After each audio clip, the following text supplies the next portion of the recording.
The mound, the 6'5" right-hander from Richmond Hills, Georgia. Here are his numbers on the season, his 10th start of the year. Yeah, he's had a really good last 5 outings, haven't given up more than 3 earned runs, and you're seeing he's going to attack the Oklahoma hitters with 92 to 94 mile-an-hour fastball, slider, curveball change. Experience everywhere as a starter, closer, bullpen. So you're talking about a guy that feels comfortable, slows his heart rate on the mound. Both these teams come in, Lance, 11 and 10, and you look at the lineup from top to bottom. How about down at the bottom, Dawson Willits? He's had a really good series here. And this ball game is underway with a fastball. Yeah, it's always good when you can get some great production from the bottom of the order, and especially that 9-hole getting on in front of everybody else at the top. Gamble steps back in, down 0-1. We had thunderstorms through the night here in Athens, but it is a gorgeous morning turning to afternoon right now.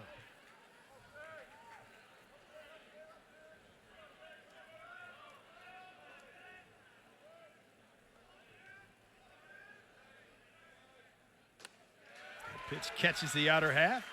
Trey 2 for 8 in the series. He's driven in a run. He's walked a couple of times.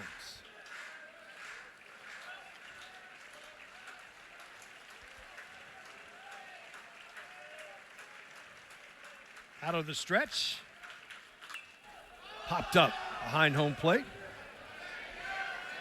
Right back to the screen. Stays in the ballpark. How about it? That's not an easy play. And gets an out. Henry Hunter with a nice play. Everybody thinks that that's an easy play. It's not. Well, I'm not going to be the one explaining this. You explain this, yeah. Mr. Keith, as a former big league catcher. Well, you got to make sure and understand the ball's always going to come back to him. I love the fact is he didn't rush after it. Right. You just cannot get overexcited. Let the ball come back to you, and it always comes back to where? Home plate.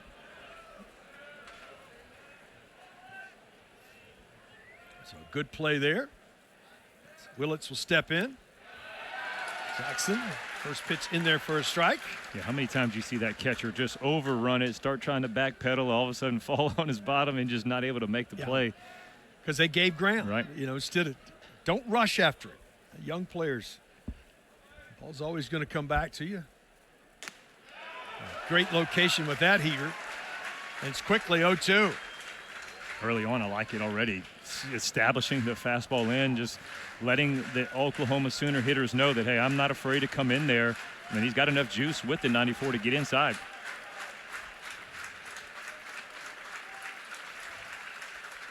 The 0-2. This is outside. I want you to explain a little bit to the folks. There's such a difference. You don't see it as much in college as you do at the next level, at the big league level, of pitching inside. It is a major factor. You have to, and especially the guys that want to get those arms extended like most power hitters do. You know, you think, hey, I can't throw inside because he hits the ball far. Well, no, like that's what you got to do to make, because those big power hitters, they want that ball out or third so they can extend their arms, go out and get it. And so you got to keep the hands in, keep them tied up. Well, I heard it explained that sometimes with the aluminum bats, we'll get to it after this 2-2 delivery.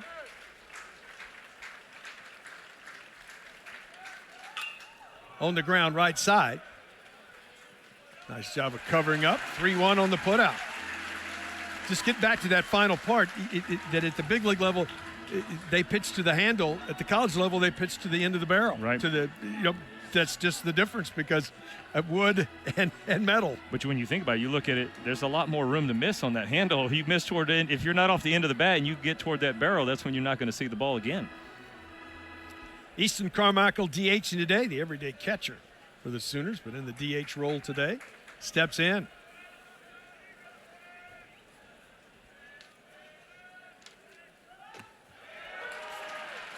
Three hitters, 3 first pitch strikes.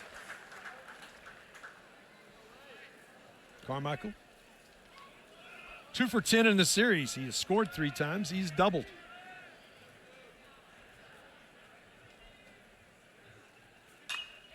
Right side, back out of play. You're talking about coming out, establishing the zone and pitching ahead. That's exactly what we've seen from Landon so far.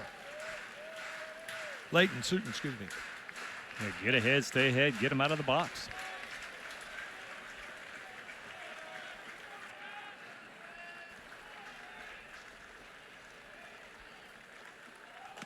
Got him with a breaking ball. Good. 1, 2, 3 go to the Sooners in the top. We go to the bottom. We go to the bottom of the first. We'll take a look at the right-hander, Malachi Witherspoon.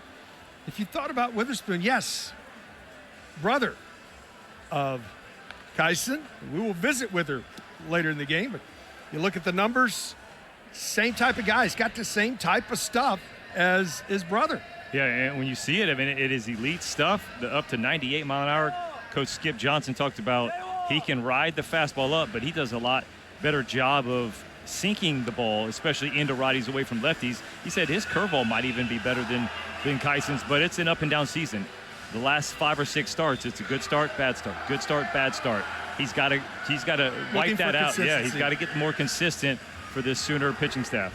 Well, he gets the ball here in this rubber match, and you look at the Georgia lineup, it's a little bit different, but Alford has just been outstanding in this series. Yeah, you're seeing these guys move, right? Slade Alford was he's actually stayed in the 2-hole, but Trey Phelps has moved up. They've dropped Robbie Burnett to the 9, just trying to find that like secret sauce for Coach Wes Johnson and what they can do to put out there to kind of get ready for postseason ball. Well, just tell you about this ballpark. Georgia has, as a team that can hit the ball in the ballpark, they have been very good in this park. They've lost 3 times all season long. They have a saying here at Foley Field, feed the trees. The way Trey Phelps keeps hitting, we saw those in the open. He's not feeding the trees. He's hitting them over the trees. But this was a great place for Georgia coming in on a losing streak to get back home. Obviously lost the first game, but picked one up yesterday, ended that streak, so they got to be feeling better. Ready to go here in the bottom of the first. McCarthy will step in.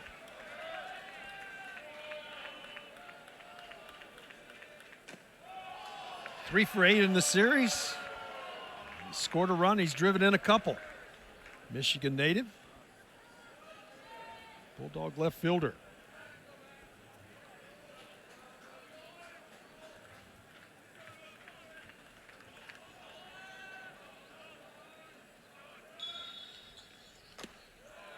Outside corner. Count evens at 1-1. You can stay right there. You can get a lot of outs. Oh. Especially with the way the ball is moving in, moving out. His ball very rarely is straight unless he's trying to go up in the zone.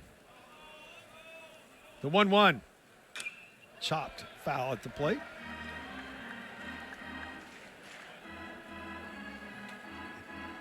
Just to explain to folks, there's a difference between, you were talking about sink it. It's not really a sinker, but one moves one direction and then the runner sort of, it's not really a cutter. It's just, it stays up. It has rotation, spin rotation. Yeah, so the one that with ride, that four-seamer at the top of the zone, you know, really, really high spin rate, plays up. So it looks like it's going to be at the belt by the time those hitters swing. It's more toward the letters. Tough to get on top of, right? So a lot of guys, if you have that, that's where you kind of want to pitch. You want to live up in the zone. You might get a lot of fly balls. Ball will run out of the yard every now and then. But he's the guy that has both. Most guys don't have both, where you can sink it and you can stay high in the zone. But yeah, he mixes in the cutter as well too. So you got one just, you know, slightly going one way, slightly going the other way, maybe going up. The 1-2 again. Breaking ball. Just misses. And it's 2-2.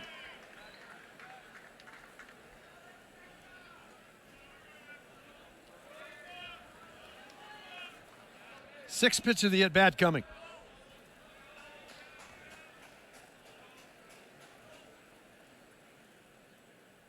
Way outside. And it's a full count. You know, a lot of the consistency we talked about, the outings, it also comes in the consistency of the mechanics inside of it. Being able to repeat the delivery. You see he's missing spots. Even though he's thrown a couple strikes, the catcher has set up in, he goes away. The catcher sets up away, it's going in. So being able to hit the mitt, and Coach Skip Johnson talks about, preaches, throw to the mitt. Just gets a piece of it on a ball running in on, keeps it alive. That's That's a nice job just keeping a bat alive right there. Yeah, he's swinging. That ball's entered third. Then all of a sudden, by the time the swing actually comes, it's off the plate inside, and luckily you get a piece of it.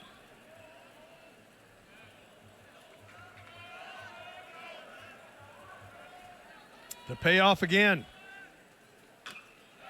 We found a really good at bat going on right here. Because that was the cutter. That's it. That's the one he wanted. That was the pitch. He made it. You know, and that's the tough part as a pitcher, right? You make your pitch, the hitter spoils it. Now you have to stay mentally tough, repeat the delivery again, and not as pitchers. We think we have to make it better. It doesn't have to be better. Or give in. Right. Or give in. And don't give in. That's right.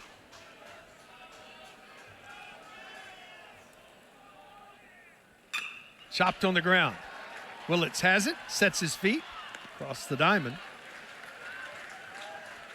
It was a good at bat, just because he saw so many pitches. His teammates, you know, that's the one thing about it. When you're sitting over there and you're going to hit at some point, look to see how he's attacking your teammate. And you saw a lot of different ways that he went after Nolan that time. Yeah, and I'm looking right there in the dugout. A lot of the team came and gave him, you know, fives and everything, because, I mean, he saw 9 pitches. He saw the fastball in, he saw the fastball away, saw the cutter, saw the slider, and outside of the curveball and changeup, he saw basically all of Malachi's repertoire. 4 for 8 in the series is Alford. He is homered. Drove in 4 in yesterday's ball game. Good cutter. For strike 1. Alabama native.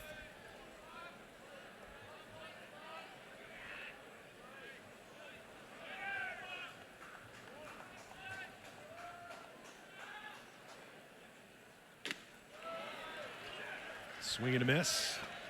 And it's quickly 0-2. Field looks like, from our vantage point, that it's got moisture on it, but we were down on the field and it's not. It's dry, even though we had a nice storm come through during the middle of the night last night. Some good thunder and lightning.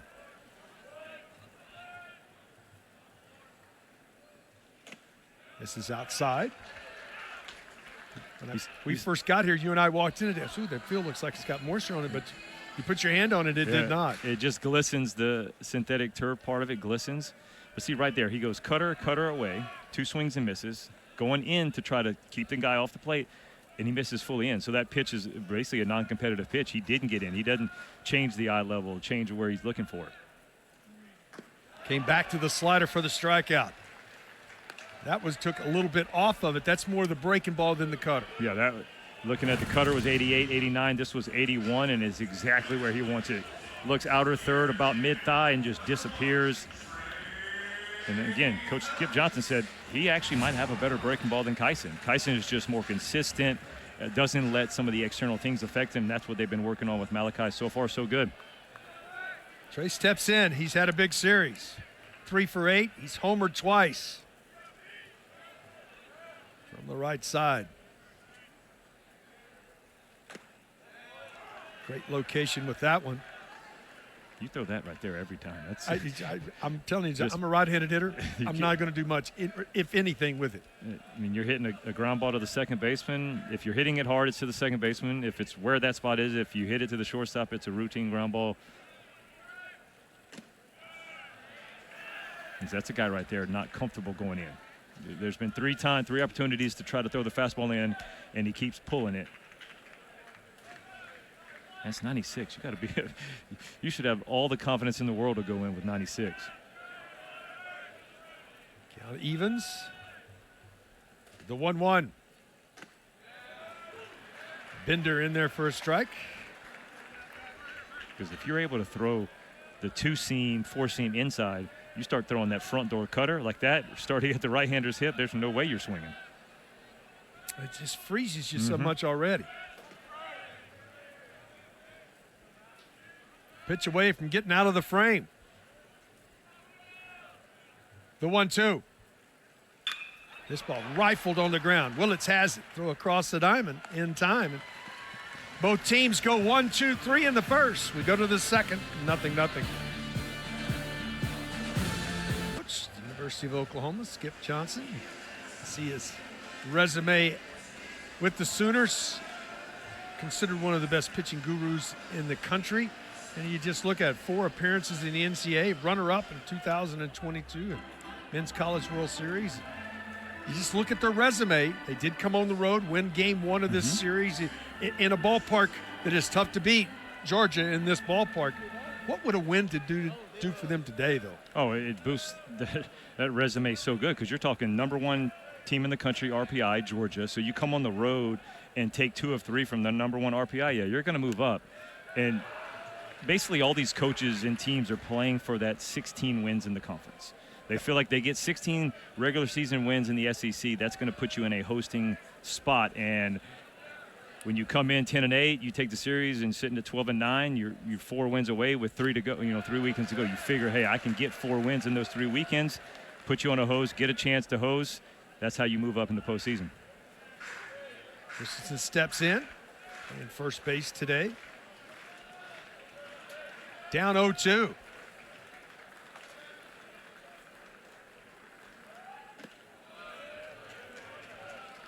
Now, you look at Finley, he's done nothing but fill the strike zone up.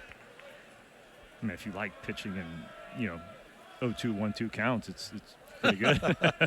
I don't like hitting it. No. Just missed. I mean, he's showing command with every pitch. That's a backdoor breaking ball right where he was wanting to go with it. And when you establish the fastball in like you did in that first inning, sometimes it's only 1 inning you have to do it. Just show some of the hitters that, hey, he'll go in there. He comes in there again and ties him up. 3-1 on the putout and does his job covering first base. That was a dynamite pitch right there. You talked about being on the handle. That's exactly where that one was. You were talking earlier about feelings as a pitcher, right? Blowing it by somebody is a good feeling. That's another one. That might be the second best one. You get in on somebody's hands, and it's a easy ground ball either to you or to the first baseman, and you cover. That's a good feeling as a pitcher. Yeah, at the next level, there's there's pieces of bat going everywhere. Well, did that hit him? I believe it did. As Walk, who's got great speed, walk in. That caught him on the back leg. So the first base run of the ball game comes via a hit batter. That'll bring Kyle Branch to the plate. 2 brothers.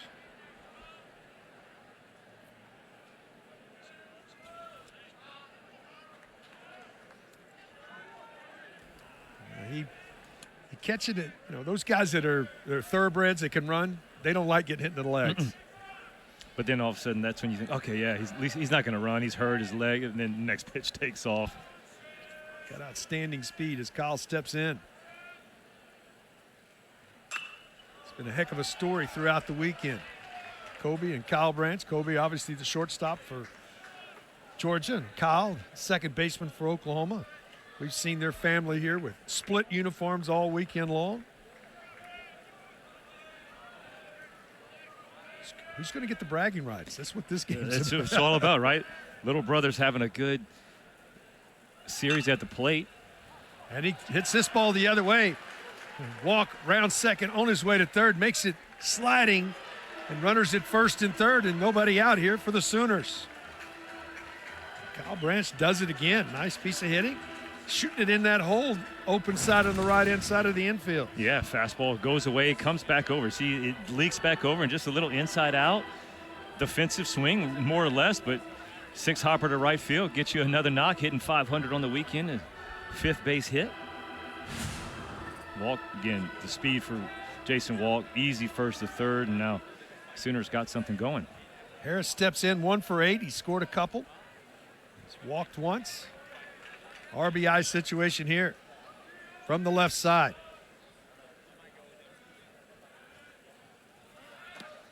Breaking ball misses downstairs, squares to bunt. Did he go for it? He did not. He said he pulled the bat back. Pitch misses for ball 1.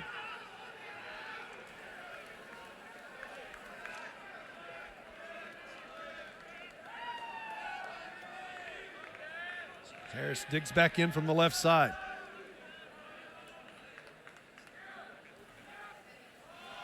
Squares to bunt. He did bunt through that one and missed it in the safety squeeze situation. So the count evens at 1-1. It has put so much pressure on the defense right here because you do not have to break from third. You see the ball on the ground first. The 1-1. Takes that one outside corner and a good pitch from Finley. And now it's 1-2. This is when you need that strikeout. The stuff is there. I mean, we've already seen fastball up to 95. Good breaking ball. See catcher Henry Hunter talking to that head. And he gets it. Nothing fancy about that. Reached back, threw it by him for the second strikeout of the ball game for Finley. A great job by Finley, just bearing down, like you said, reaching back, going up, going the old number one, trusting that 95 is better than the hitter, and swings right through it, get that big out. Yeah, the mark of a good pitcher. Anytime they got that guy third base less than 2 outs, those strikeout guys, they know when the kind of that energy level raises up just a little bit when it's time to get that punch out. Lowe steps in. Scott, first pitch outside. His first start of the weekend. He's homered. He's driven in 9. Did have a pinch hit appearance in yesterday's ball game.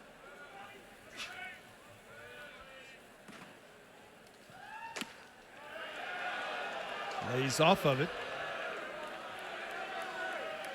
Now ahead in the count, 2 balls and no strikes.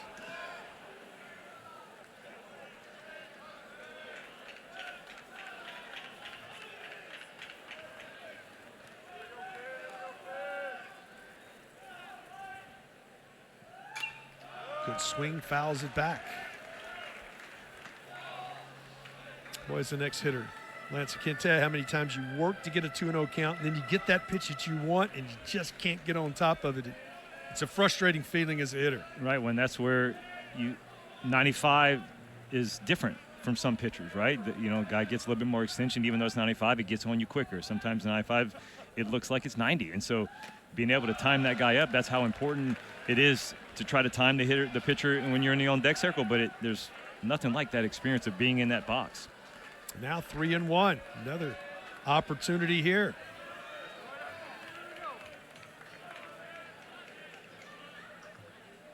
Branch with his lead from first. The 3-1. This ball rifled into right field. This is going to score at least 1. Branch on his way to third. He's being waved to the plate. We could have a play at the plate. The relay to the plate.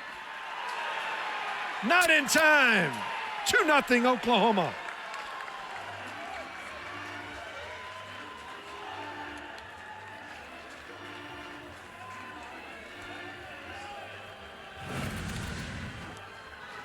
Beautiful swing right here. Hands stay in. That's how he's able to keep that ball fair. And like you said, Keith, once that ball got in the corner, Oklahoma, they love to put pressure on the offense. They're going down there.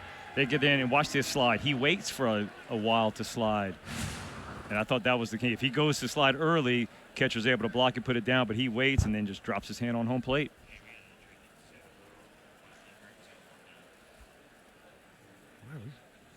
Player down at first base. That's their big first baseman.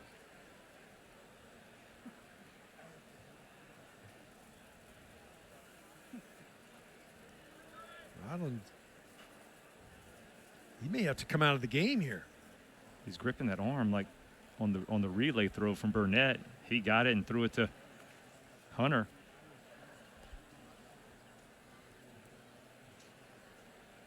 Well, that is a huge blow to take one of the best offensive players in the Southeast Conference out of the ball game here. He did not get an at-bat. I was about to say, before he even gets his first at-bat. For 7 in the series, he had doubled, driven in 3 and scored a couple. See what happens here. Well, look at it here. What did you see, Lance? Nothing right there, and then all of a sudden he looks back, points, and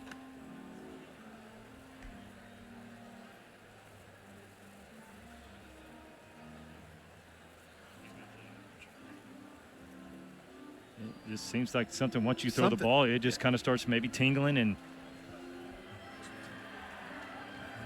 as a player, sometimes you're thinking and going, all right, it's going to go away, it's going to go away. And it hasn't gone away, and it's gotten worse, so might need to say something. Wow, that is a huge blow.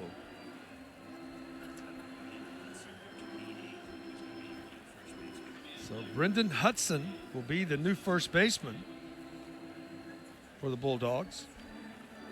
Hudson. As he comes on here at first base. Hudson is making his appearance in his 21st game. He has started 5 ball games. So he comes on. He will be the new first baseman. Well, that is something we will have to watch and maintain.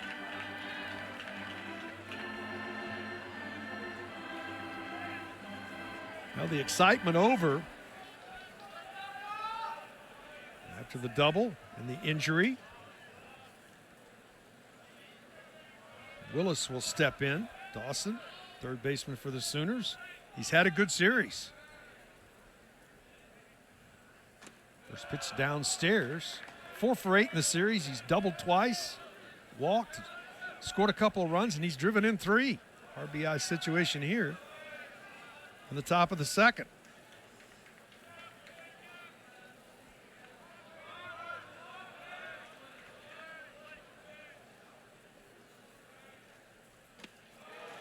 Good breaking ball. Ball gets away, not far enough to advance. Count evens at 1-1. Lance, I'm going to talk to you about the mental toughness you have to play this game. You see your teammate, one of your outstanding offensive players, have to leave the field. What does that do to you? As on the mound, especially. Right. You got also, too, not only is he one of those presence in the lineup, but as a 6'5" first baseman, he is a big target. He allows the infielders a little bit more leeway if the throw goes up. But, I mean, it's like you said, it's just a game. It's competitiveness. He's got to go out there. You keep your focus, keep your mindset. Because when you're out there on the mound, it should just be you and the catcher. All the other stuff is just external. Just miss. Dynamite location there. Didn't get the call. Most of the guys on the team have confidence in all the other players, right? Yeah. The backups, so that way they know. It's a lot of times it's just guys just need opportunities, and right now this is Hudson's opportunity. Don't know how long that injury for Zabo is going to be, but this guy gets an opportunity to go out there and play. They got a jam shot, not in time, can't make the play. There's no way to get an out right there. Just like that. Runners at first, he jammed him, but it's an infield knock.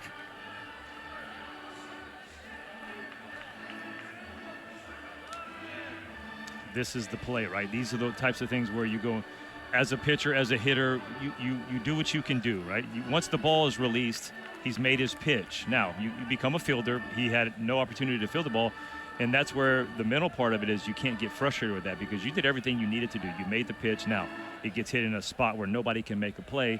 Keep yourself in there. Don't let this 2-0 deficit turn into a 3, 4, 5-run inning.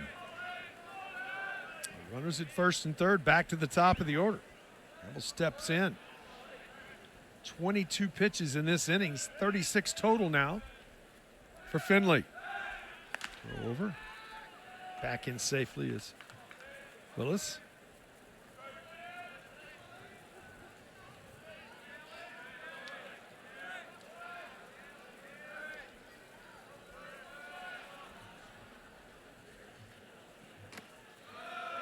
This is outside for ball 1. Second time through the order for the Sooners. They went 1, 2, 3 in the first. Have had a hit batter and 3 hits in this frame. And lead now 2-0.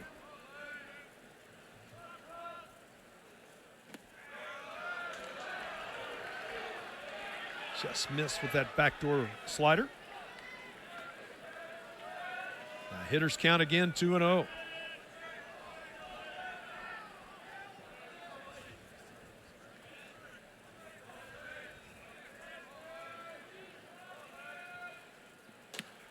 Inside corner.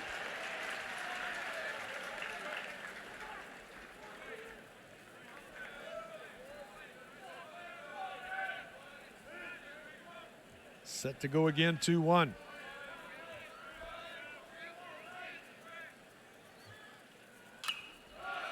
Distant foul from 0-2, or 2-0 to 2-2. Come back and made 2 good pitches.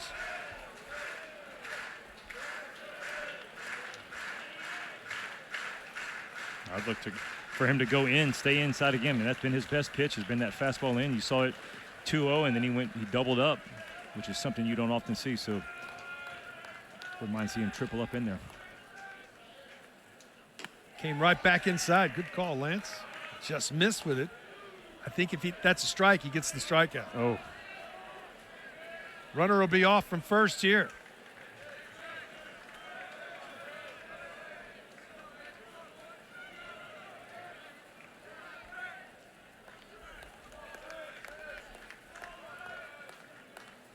The 3-2. Got him with a breaking ball for the strikeout. Third of the ball game. But the Sooners get on the board. Lead here 2-0. It's the University of Georgia. You look at that, those totals in his first season. Any UGA first-year head coach. He brings a real different mentality. Being around him, both of us playing pro ball, he brings sort of a different dimension to the game. He absolutely does. And you see their resume right here. I spoke a little bit earlier. They had the number 1 RPI updated, and after that game on Thursday night, they dropped to number 2. But when you see the strength of schedule top 5, RPI top 5, if they just take care of business, they're going to be a top 8 seed. That's where they want to be. But you're right, Keith. He brings a big league approach to the way he coaches in college. And when you're talking about batting practice, the pitchers shag if they want to. They don't do as much fielding PFPs, and it's just more or less, hey, you get what you got to get done, because if you as an individual are where you need to be, the team's going to be good. Yeah. Work on the things that you need to work on to get better as Adam steps in. Second baseman.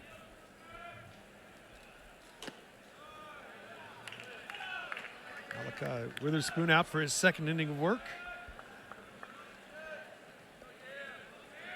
Adams' first start in this series.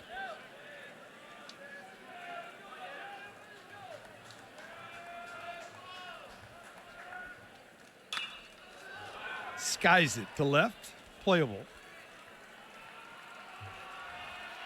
Well, that ball moved a long way. Gamble had to, that last minute, make the move. That ball moved at least 20 feet. Doesn't look like there's a lot of breeze up there.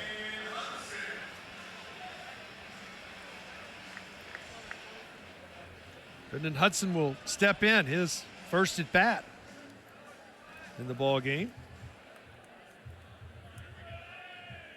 After coming into the game.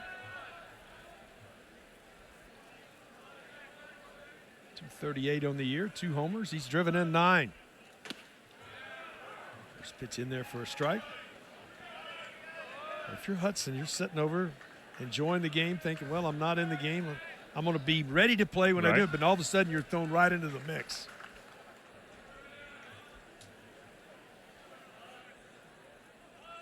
Foul back. These are always teaching moments for coaches. All right. Brendan Hudson comes in, gets a big hit right here. Coach Johnson's like, look, see, hey, you go to the other younger guys. Hey, see, he was ready when his opportunity came. And it goes the other way around, too. If you go up there and strike out, you weren't ready. He's quickly down here, 0-2. Straight away in the outfield are the Sooners. Fastball misses up and away.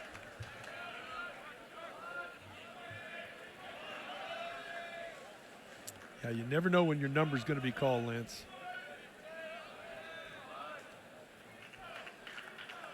And that's why you just prepare like it's your spot, and then game starts, it's not your spot, but in between innings, you stay mentally in the game. Tried to come with a breaking ball. And I think one of the biggest one of those is relievers. Mm-hmm. I mean, I think you don't know when that phone's going to ring and it's you, but every time it does, you're hoping and ready for it to be you. And for me, I like to throw with the outfielder. And that way, when all of a sudden that phone rang, it didn't take long to get ready because I kept my arm loose throwing with whether it's the right field or left field or whatever side you were on. You know, you watch, you and I are around the ballpark all the time. Relievers throw before the game, and they throw a lot. They get go ahead and get loose, but then they may be set down for 2 hours. It's easily. Yeah. The 2-2 on the ground, right side, giving ground. Match with a nice play to his left for the second out of the inning. We will visit. This is going to be interesting. We will visit with Kyson Witherspoon while his brother's on the mound. It's pretty cool. We're got to ask him some questions about for that. Sure.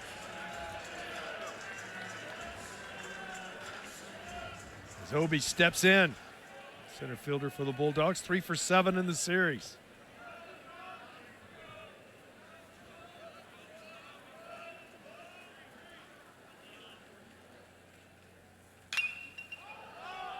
Popped up. Tough play. Who's going to call for it? Third baseman. Willits comes in and makes the play. We'll visit with Kyson Witherspoon when we come back. At you is just how under control, how quiet your mechanics are. You never look like you overthrow. Is that something Coach Skip Johnson preaches in your mechanics? Yes, sir. That was something I worked on a bunch this summer and then fall ball. Really trying to make it as simple as possible, trying to take away errors that can come from me just trying to overthrow, just simplifying, being repeatable, really helped me have success. And the last thing I'm going to ask you is when you go out to the mound, your demeanor is another thing. As an ex-player myself, I just watch how people go about it. How do you set yourself, and what's your mindset when you cross the line to go to the mound? Really just compete. That's all Skip preaches, and that's my mindset going out there. I'm always calm, never really nervous, but when I go out there, it's me versus the batter, and I'm trying to get him. Well, Coach Johnson talks about the leadership role that you've taken, not just this year, but for the most part right when you got on campus. What does that mean to you, and how do you go about doing that? That means a lot. I'm not really a huge talker. I'm sure you've heard a bunch of people say that. I'm more of the quiet one, so I really try to lead with how I help myself on the field, how I go about my business, and I feel like I rub off on the team in a good way. Thanks for taking the time to visit us. We'll get you back to work. You can talk to your brother. Yes, sir. Thank you very much. You guys have a good one. Thank you. Kyson Witherspoon. Well, he was a pleasure to watch the other night. Yeah, you're going to hear his name pretty quickly on that first night of the draft. It is special to watch. 2-2 now to Willits. Just misses outside, and the count goes full. 2, 3, and 4 spots due for the Sooners here in the top of the third.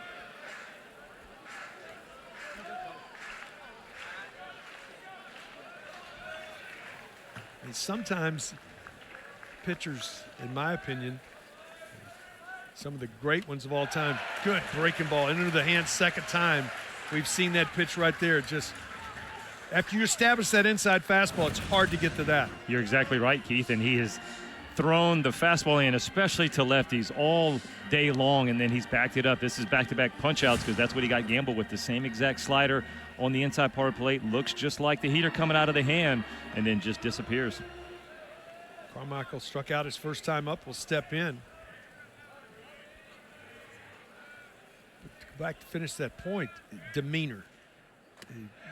It's just the way a guy walks out, gets ready to go, does his warm-up stuff, gets the ball ready to go. Some kind of can set the tone for his entire team.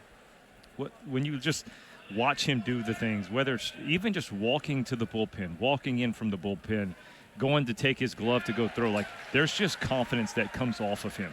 And so when he's that confident, and you can see it and you can feel the confidence, and that's when he talks about the quiet leadership, that's what rubs off to a lot of the young pitchers.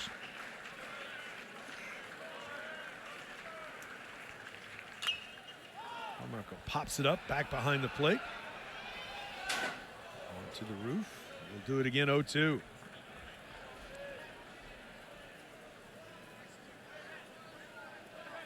I say all the time to young players that are pitchers, your presence, the way you look and the way you act on the mound has a whole lot of what the hitter thinks about you as an ex-hitter. I mean, if you're out there and you're wild and crazy, this guy doesn't know where it's going, I can be patient. He's going to have to come to me. And if you go out there and say, hey, I'm going to get you, It's just there's a huge difference. The confidence sort of goes out of you as a hitter. Upstairs. Right, but that's where it goes in this game of failure. Having the confidence no matter what you're doing, right? No matter if you're 220 at the plate or 420. Right? You just got to be able to go up there believing you can hit and believing that at-bat's going to be the one that you get him.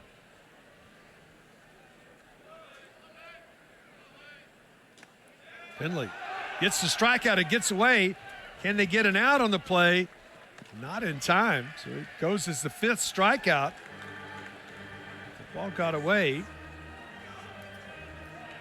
Hunter. And so we got a 1-out base runner. As Christensen steps in.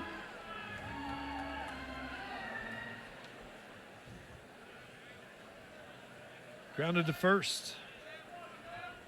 His first time up.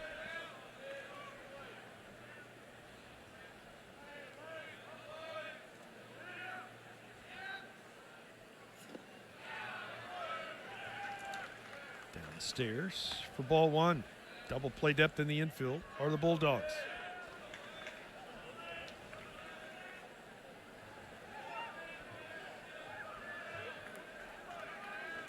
He just ruled that one a wild pitch. I think he was deciding whether that was going to be a pass ball or a wild pitch on the punch out. You as a pitcher know the difference of those is between an earned run and an unearned run. I was about to say, for those at home wondering, why does it matter? Yeah, it was ruled a wild pitch, and that way if this guy scores, it's an earned run, and if it was a pass ball, it would be an unearned run. I don't know a pitcher alive that doesn't know that rule. All the pitchers know the earned run rules. Yes, they do. Tried to backdoor the slider, missed, and it's 2-1.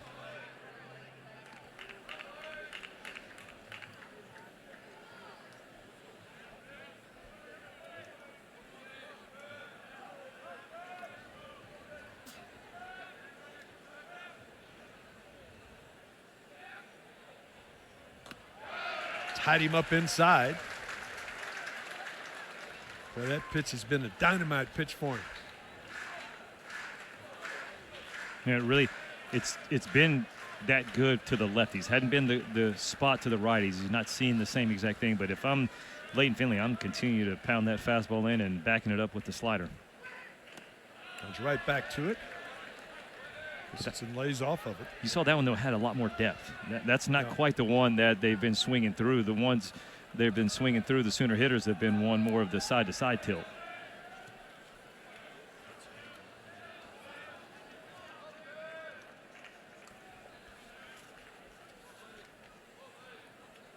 There goes the runner, foul back. That's one of the things that the Sooners have really tried to apply pressure all season long in the running game. We haven't seen that much in this series. You're right, and this is a spot where I think they're going to be, especially game 3, but they already have an early lead. Now they can put the pressure like they want to.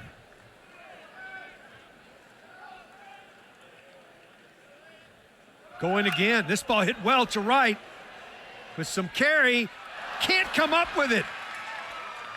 Rounding on his way to third. They'll have to hold the runners up because it was a great effort in the outfield to try to make that play. Burnett tried to get to it, just ticked right off the end of his glove.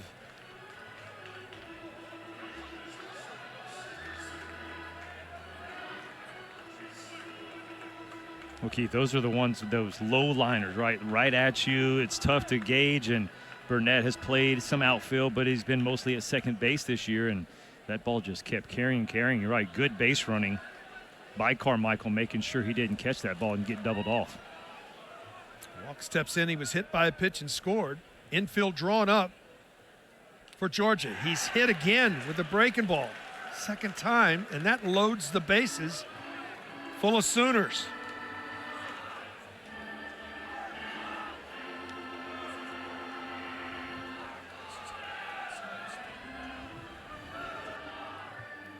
Coming up next, number 5 Arkansas takes on Florida. We'll cap the day with number 9 Vandy and number 23 Ole Miss at Swayze Field in Oxford. Right here, SEC Network. triple hitter. Southeast Conference Baseball.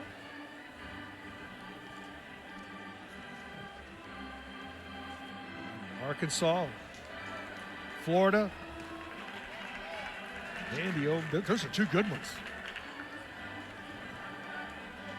61 total pitches now after the conversation on the mound. Yeah, about Florida A&M.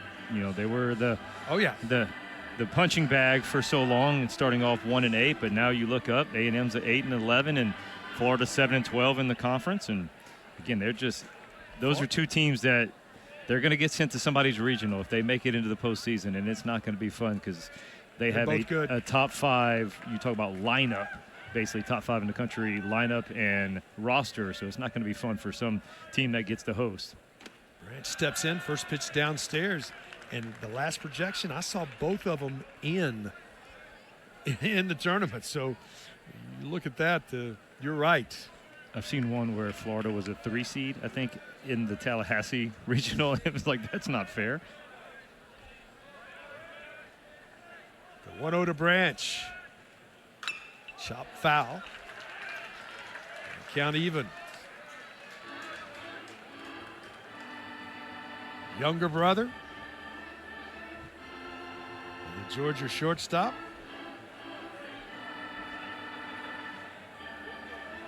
Singled his last time up. Came in to score. He's had a good series. Big moment in this game right now.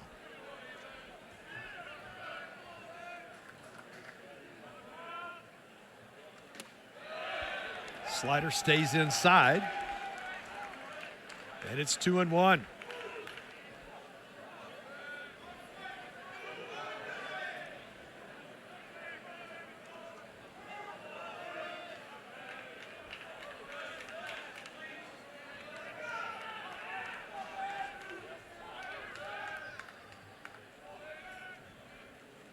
Way outside. And you look, how about 5 for 10? Little brothers got the advantage at this point. I think Big Brother would give away the advantage individually to take the win, right? Yes, that's where you want to be. Yeah. 3-1 coming. On the ground, back up the middle. This could be 2. To the bag for 1. The relay to first. Outstanding! Adams with a great play to eliminate the threat for the Sooners.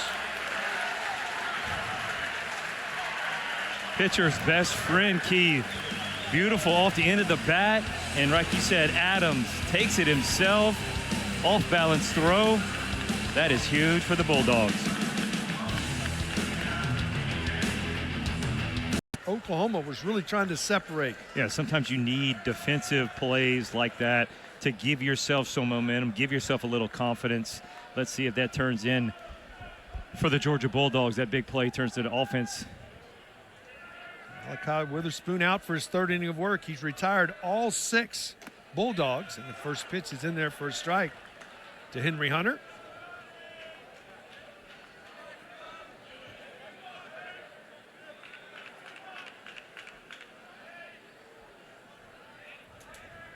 The 0-1. That's like a reprieve.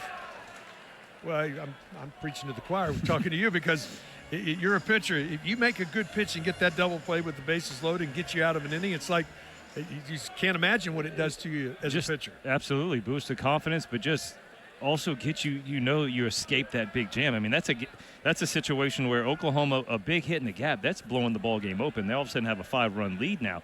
And now it's only 2-0. You get a walk, an error, something in a big blast, and you're right back in the ball game, possibly with the lead.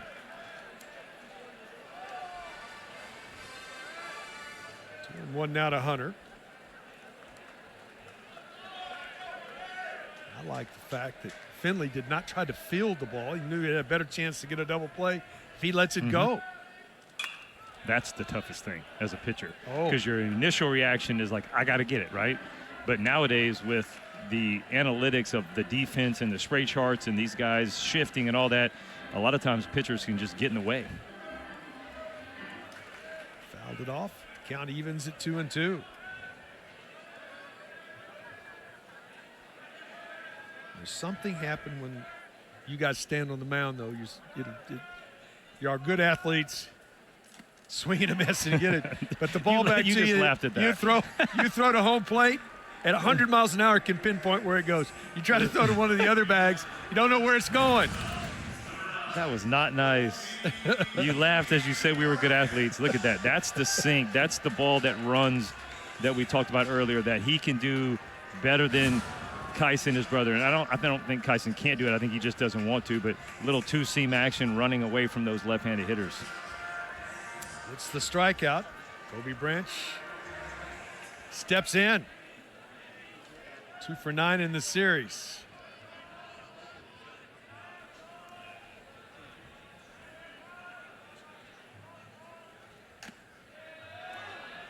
Outside corner, strike one.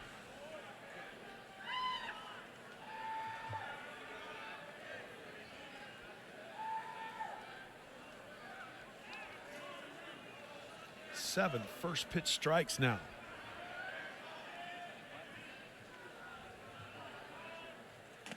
Just such hard to overcome, and you look up and you're down 0-2 or 0-1 after one pitch of an at bat. There's so many places you can go when you start with strike one.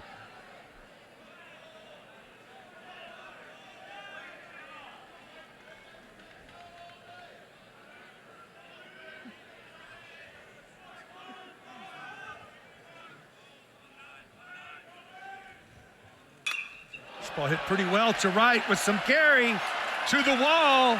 Get out of town for the senior. The big brother goes deep.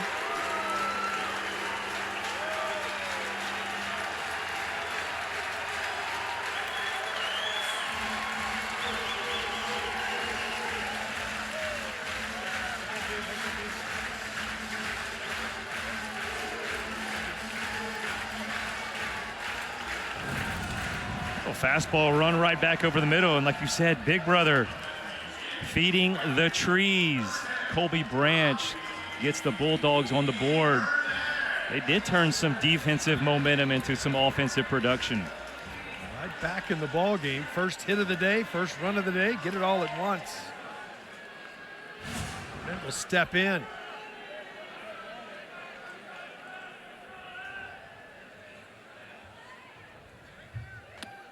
First pitch in there for a strike. And looking for his first hit of the weekend as he steps in.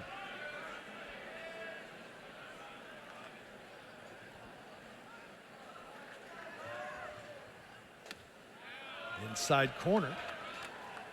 It's quickly 0-2. 8 for 8 in first pitch strikes.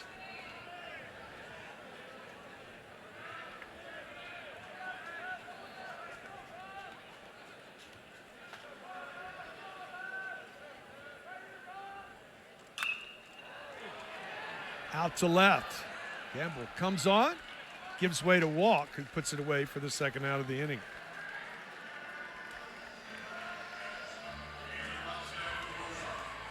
So back to the top of the order. McCarthy will step in. Grounded to short his first time up.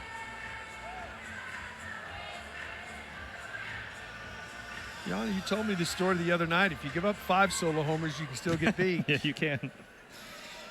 Yeah, second start in the big leagues against the Colorado Rockies. I gave up 5 solo home runs. We lost 5-4. Doesn't happen very often.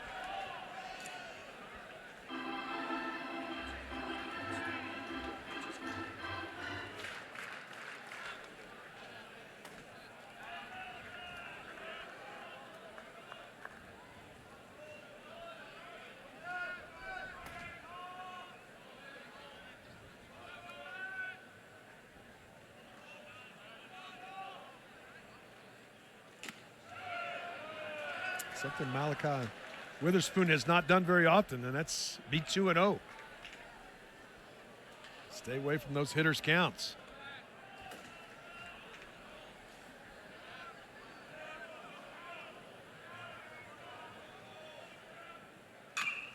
chopped on the ground. Willis across the diamond, and that ends the inning. But Georgia gets on the board. Yeah, this is not only did they get on the board, they got on the board with emphatic swing right here by Kobe Branch. Little bat flip, 2-1 Sooners.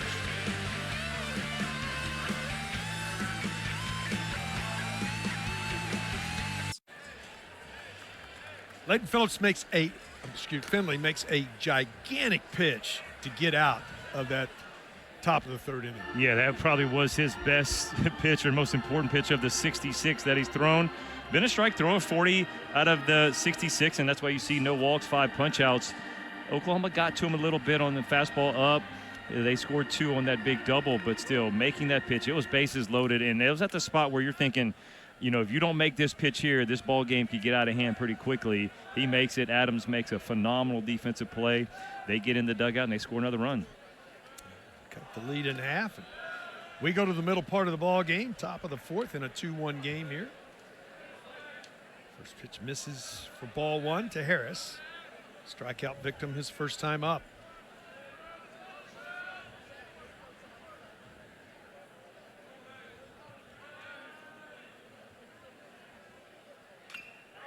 Foul.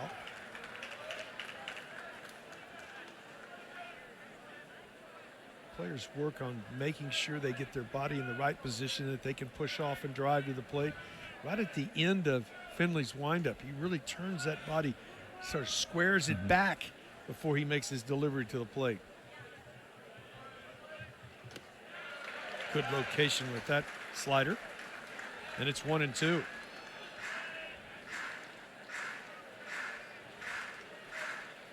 Yeah, he does a good job. You just mentioned, Keith, if he turns that upper body portion of it, keeps the hips squared up.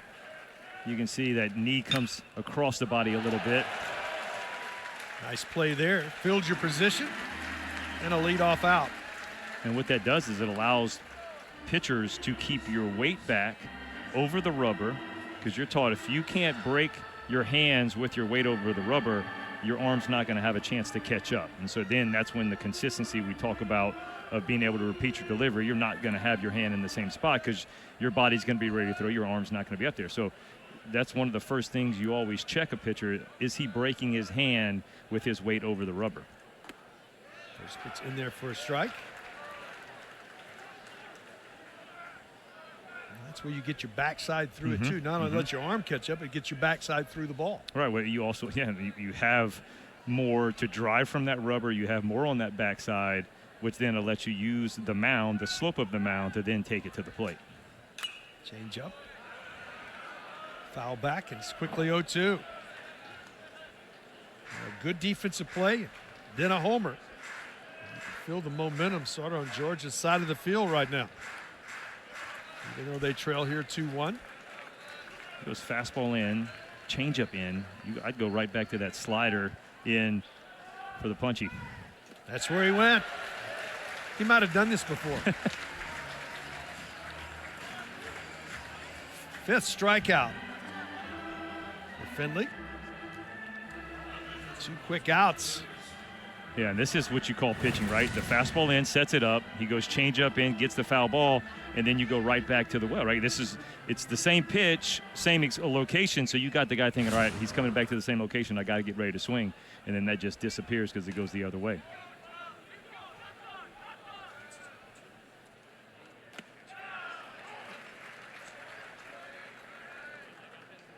Breaking ball for a strike. Willis singled. His first time up.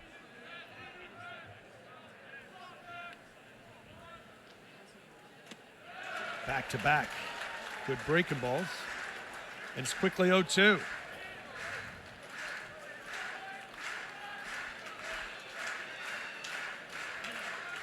Do you change anything? No, because he's got a good feel for it. And you can see once he starts throwing that one to the righty, just gets a piece of it, keeps it alive. Mentioned it earlier. He feels good with the glove side into the lefties, and he hadn't felt the same, or he hadn't looked the same to the right-handed hitters. But after those back-to-back pitches, and you see a third one, three in a row. Now, Now you might go 3 in a row. Now it might be time to get in on the hands, maybe a little up and in, and then go right back to it if it doesn't work, if the fastball doesn't work. The 0-2. Just gets a piece of it. But Keith, we were talking coming in to the field today, right? You can throw. I mean, Dylan Valantis for Texas threw, I think, 40-something pitches. He threw 2 fastballs. So these guys nowadays, they're used to throwing breaking ball over and over again, and we've seen 4 straight from Finley, or 5 straight if you go back to the last hitter. The 0-2 again. Long pause. Now set. Chase the high fastball, tag him out. That ends the inning. We will visit with head coach Wes Johnson when we come back.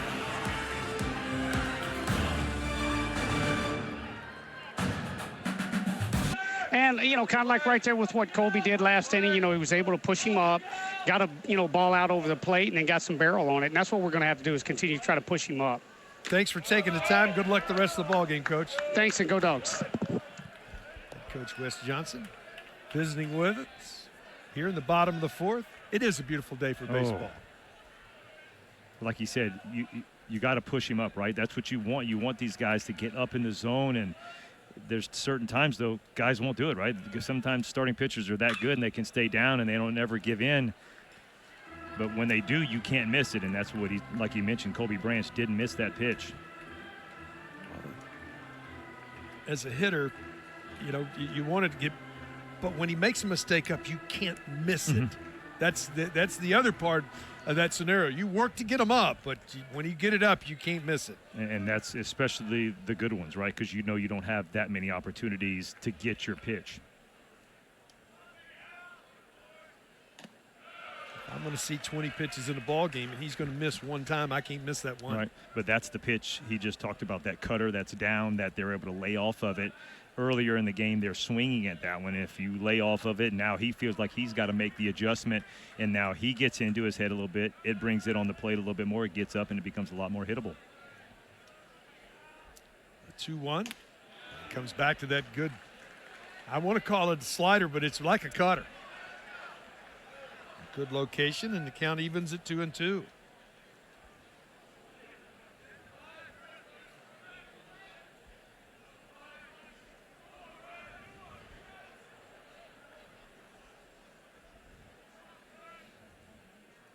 This ball hit well into the gap in left center, but playable. As nobody covers more ground than Walk does in center field. That's one thing for Oklahoma. They have 3 guys in the outfield. They all can run, and they cover a lot of ground. So as a pitcher, you're going, hey, just let them put the ball in play. Let your outfield make some plays.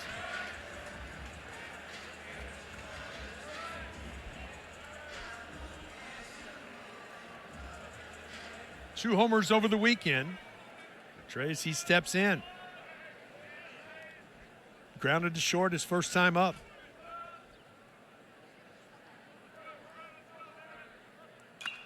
Tied him up inside with a fastball. Fouled it away.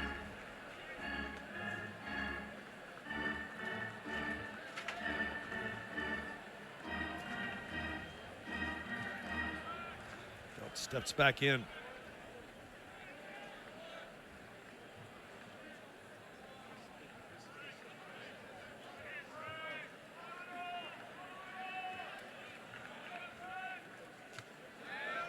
Got him to chase one up. Got a piece of it, but held on.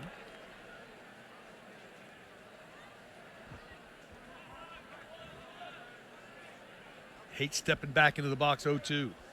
Especially after you just chase, because now you're beating yourself up going, why'd you swing at that? And then you know he's going to go back to that or even down. Went to the fastball in the outside corner for the strikeout. That's what happens to you. I said, I'm going to see it first, and then by the time you recognize it at 95, it's by you. Exactly, and this is a little comeback two-seam, maybe a little bit more up than he wanted to. He wanted a little bit more in, but sometimes it works, right? You don't have to be perfect all the time. I think you're right, though, Keith. That's exactly what it is. Right. See the ball of the hand. Oh, wait, that's already by me. It's by me. Adams steps in. He's made the best defensive play of the game. Outstanding. 4 unassisted double play. 50th pitch of the game. Malachi Witherspoon. That pitch is in there for a strike. If Georgia wins this ball game, you're going to be able to go back and peg that one in that inning and say that was a game-changing play, because if he doesn't make it, that's another run scored and the offense continues to hit with runners on. Outside. Count evens at 1-1.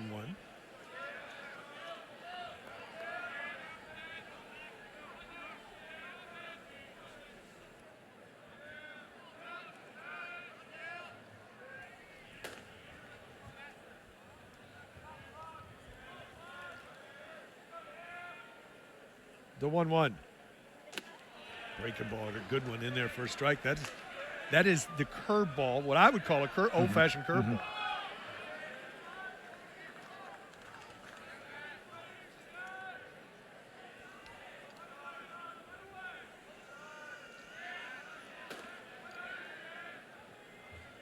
With the shift on, the 1-2.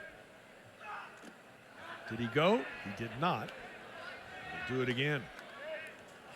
I like that. Back-to-back curveballs, and that time the ball right behind home plate. That was perfect placement. So you got to give a lot of credit to Adams being able to lay off that one.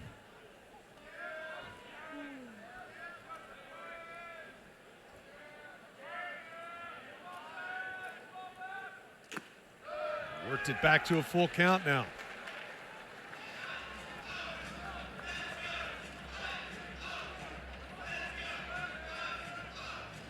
I always felt there was the pressure on you guys on the mound when you get to 3-2. You don't want to walk me. So as a hitter, you got a pretty good chance you're going to get a strike. Laid off a breaking ball. The first walk issued by Witherspoon.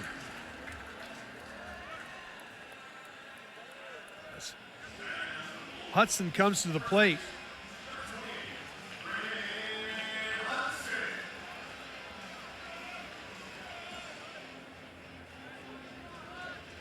Grounded to second, his first time up.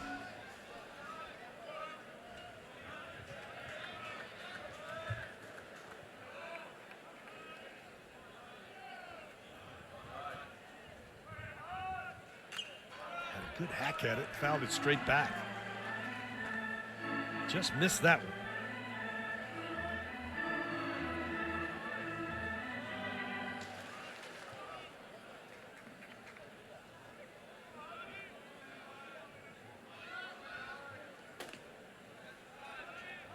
Adams leads from first. The 0-1.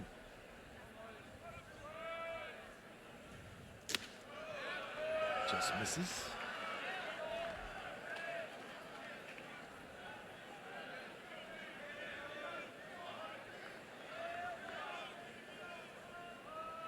At what point in a game, I'm going to get to it after this pitch. That's in there for a strike.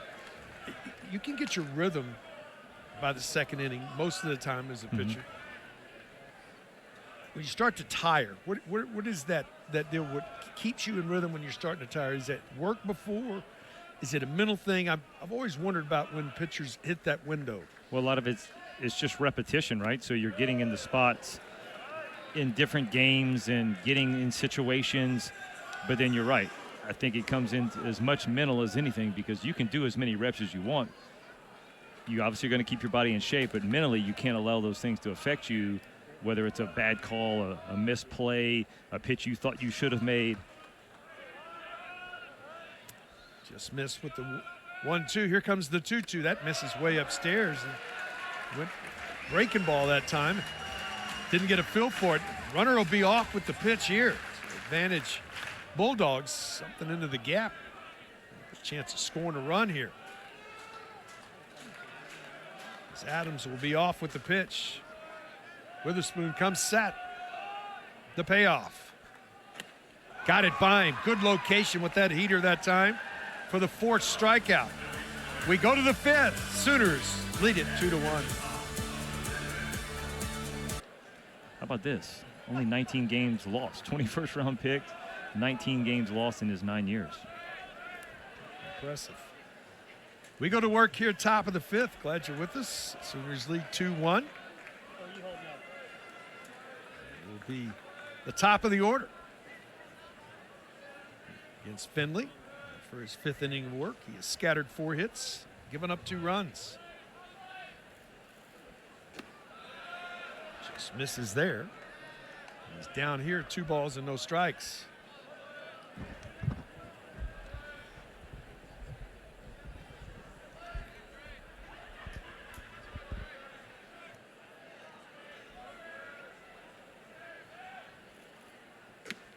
This is outside, and it's 3-0. Again, this is that point when you look at the, 70, 75 pitches. You're very much in the game, and that's what I always wondered about, that middle part we were talking about earlier.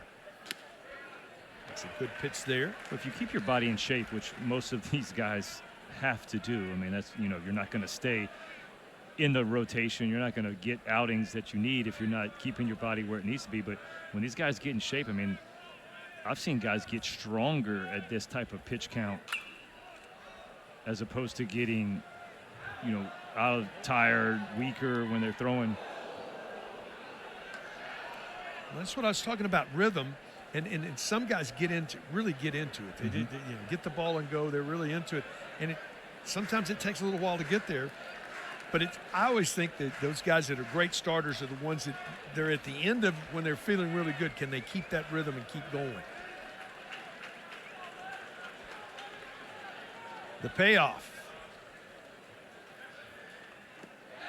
Laid off of it. And a leadoff walk. He has hit 2, but that's the first walk issued in the ball game. Yeah, that's a good take, because that's the pitch that the OU lefties have been swinging right through. That was a good slider. It's right where he wanted to throw it. You're thinking 3-2. It looks like the fastball is going to be a strike. Hey, I'm going to get a swing and miss on it. Willits will step in. And just as Coach Wes Johnson was saying, we got to get Malachi Witherspoon up in the zone. I know that's something that in the OU dugout they're saying, hey, you can't swing at that slider on the inner part of the plate if you're a left-handed hitter. Easier said than done. That's true.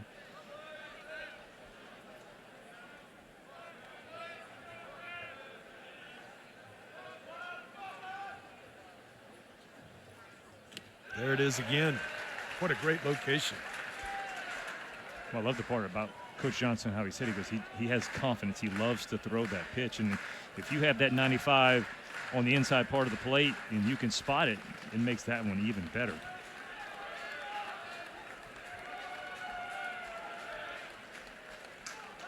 Throw over, back in safely.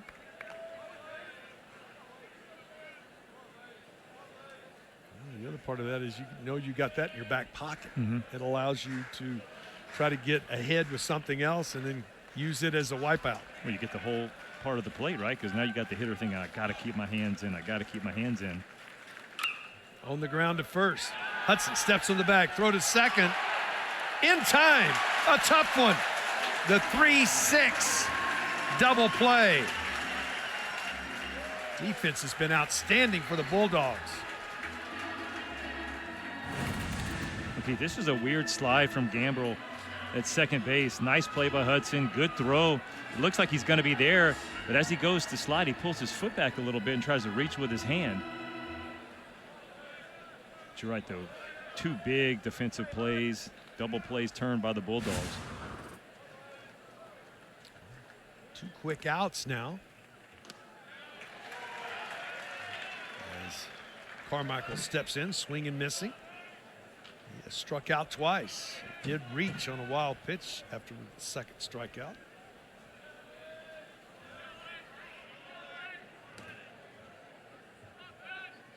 This ball hit pretty well to right with some carry, but playable. Back to the wall. Nice job of playing that well. Burnett halfway home, 4.5 in the books. 2-1 Sooners. Always around the plate, hey, I can get in a little bit more of a swing mode. I get in rhythm. Right. because you and I have talked about it over the weekend. Hitting is rhythm and timing, and if I can get into a rhythm, I got a better chance of squaring something up. And if I'm off rhythm, I may hit it, I may not hit it. First pitch bunted, excellent bunt, going to be a tough play. Throw to first. Did he get him? Yes, he did. What an outstanding play by Malachi Witherspoon. Wow, how does he get an out there? Right, athleticism is how he gets an out. I mean, bouncing off the mound. Outstanding play. And this is how you pick yourself up as a pitcher. Beautiful bunt. I mean, this bunt is in the perfect spot. He goes bare hand. There's only one shot. If he goes glove, doesn't have a chance. Bare hand, makes a strong throw. Tails up the line a little bit, so you got to give some credit to the first baseman, Christensen, staying on that bag, not giving in. Wow. That's a big league play. Yeah. Well, it's hard to do. It starts off with athleticism. You know, Yeah, bouncing and selling out. I'm going to get that ball, not worrying about the third baseman. You'll see pitchers, you know, as they're breaking off, they're, you know, hesitant looking at the third baseman. Is he going to get it? I mean, there was no way Malachi Witherspoon wasn't going to grab that ball. So Hunter steps in, strikeout victim his first time up. We have had some outstanding defense in this ball game today. Fastball misses outside. Great play, a foreign assisted double play, got Georgia out of a huge jam. And then how about a 3-6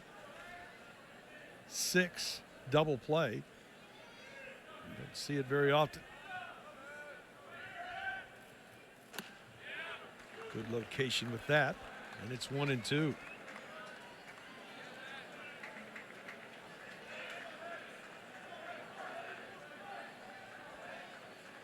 Henry Hunter steps back in.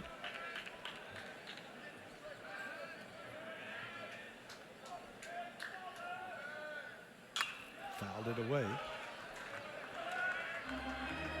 It's just, you get to this point of the game, still 96 on the velocity. I just noticed it. And again, they're both mechanically sound, and it's just an easy 96. Kyson had bumped a couple 99s, and it was later in the ball game too when he did that.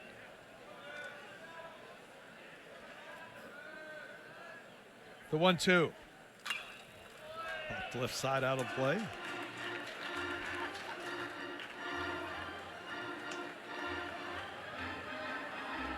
Hunter doing a nice job of keeping the at-bat alive here.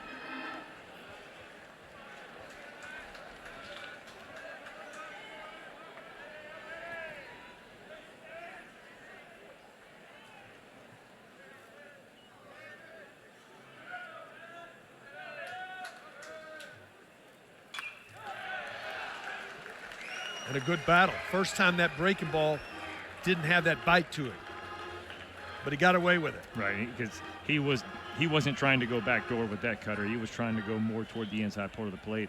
I saw him shake off the curveball. I want to see now if he goes back to it. The 1-2. Fastball hit pretty well with some carry to the wall. What a play by Walk! Climbing the wall. Defense. Defense wins. He was so nonchalant about that ball. I thought the way he approached it, I thought the ball was gone just because how he was like, all right, hit. And then he closes. Watch this play. Jason Walk climbs the ladder. I don't know if it would have got out, but still, that's a big play because all of a sudden you got a man on second base, possibly third base if it carries off the wall. But as a pitcher, Malachi's like, yeah, I like that. I like when my guys make plays. He's got to face a guy that homered his last time up. Branch, 70th pitch of the ball game coming.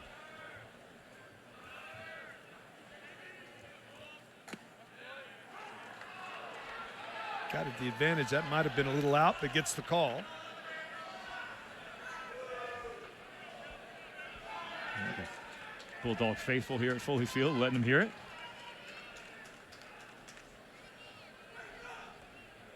The 0-1. Who had a good swing, fouled it back, but quickly it's 0-2.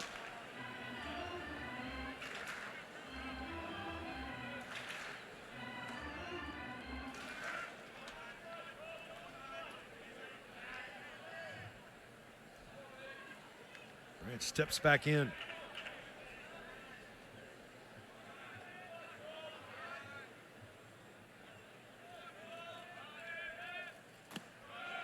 This is outside, and it's 1-2.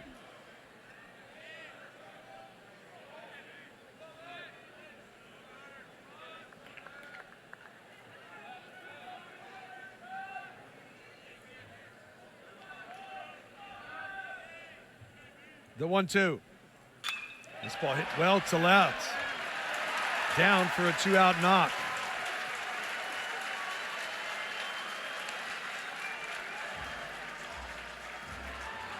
Came in at 95, left at 105. You know, it's one of those things.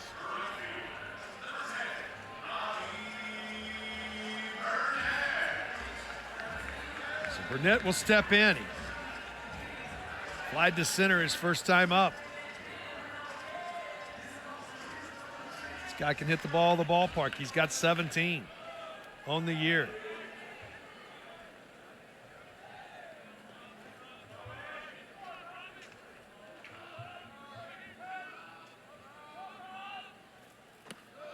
Stairs for ball one. There's a few guys hitting the ball out of the ballpark. Feed the trees.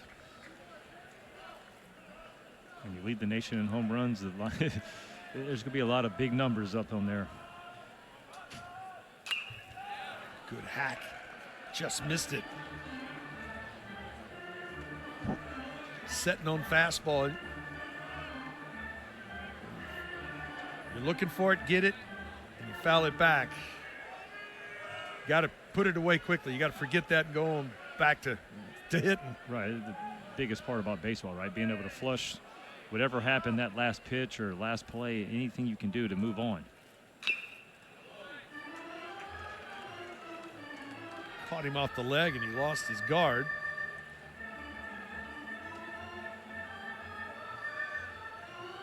There's a ton of armor in the game now. It really is. Get the oven mitt in the back pocket, the elbow guard, the shin guard. Gotta be honest, I didn't do any of it. Did you wear batting gloves? I wore batting gloves. All right. Yeah. What was the name brand? Can't give it to you. No. I forget. I don't really remember. I was being honest with you. I can't give it to you because I can't remember.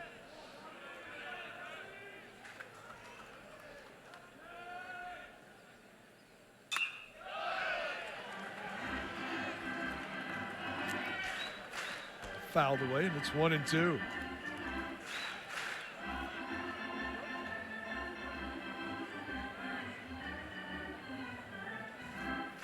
Steps back in. Top of the order awaits on deck. Big moment in this ball game. Offensive timeout. Something got in his eyes. Set to go.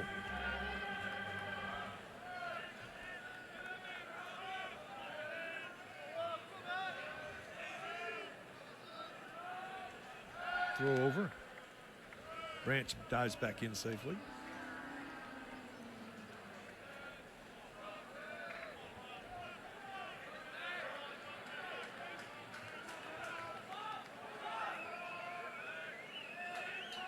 The 1-2. Got him with the breaking ball. Fifth strikeout of the game. 5 in the books. 2-1 Oklahoma. Did 89 pitches. And they go to the bullpen. Yeah, they hand the ball to Alton Davis II, the junior from Hueytown. Big old boy, 6'5", 180, 3-0. ERA's a little bit high. Punching out more than one per inning. Fastball 92 to 97, mixes in the slider, the curveball, the change. Predominantly, though, it's fastball slider combo. Yeah. It's good to see Ryland back in the dugout. Root on his teammates. Came out of the game, if you're just tuning in, with a throat on a relay plate on the 2 runs that were scored in the game by the Sooners. Looks like he's got a sling on that right arm. All fouled away. Christensen. Sam steps in. He's 1 for 2.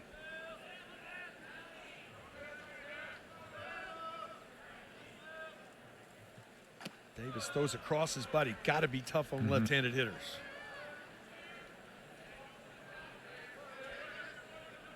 But as you mentioned, it's all about strikes. Pitching ahead. He gets ahead of you. Tough, tough to stay in there. Lefties are hitting 265 against him. Righties 419. So you're right. A lot better against left-on-left matchup. Swing and a miss on a breaking ball.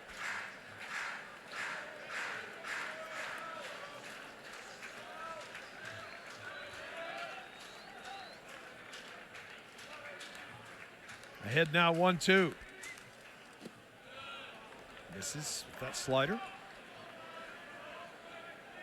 The count evens.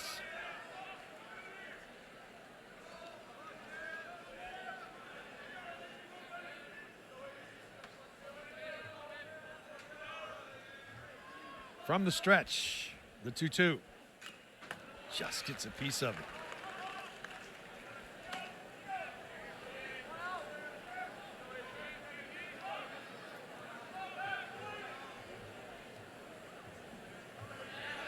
Steps back in.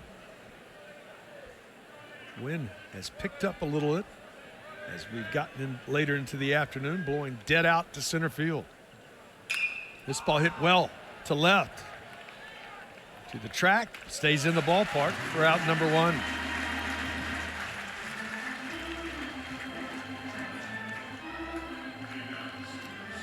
That brings Jason Walk to the plate. He has scored a run. He's been hit by the pitch twice in 2 plate appearances.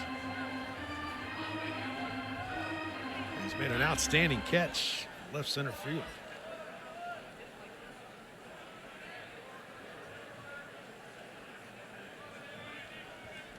So Davis comes set. First pitch gets away. He tried to go at him again. Yeah, he's been hit with 2 sliders, pretty much in the same spot, the leg, and Holton Davis tries to go back foot slider first pitch and almost gets him again. Yeah, in the same leg, because the first 2 were on his right leg. And it's his back leg now as a switch hitter.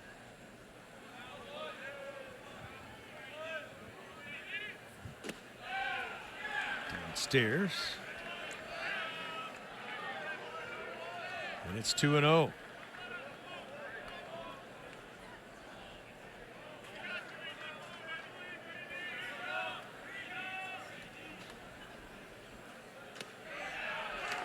Breaking ball for a strike.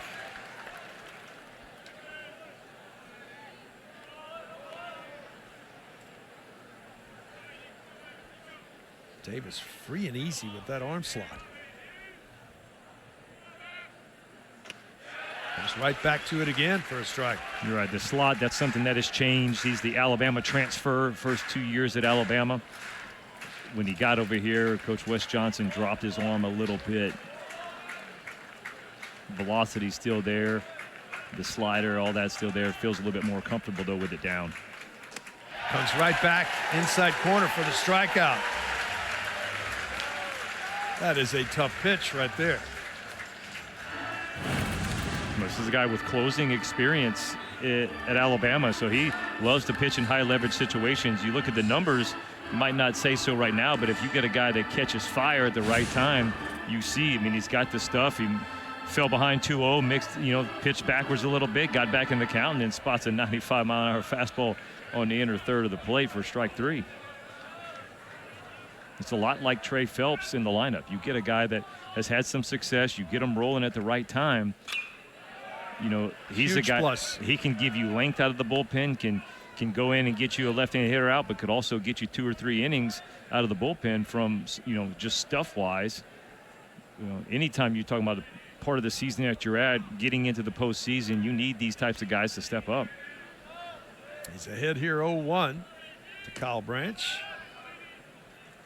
Foul back quickly.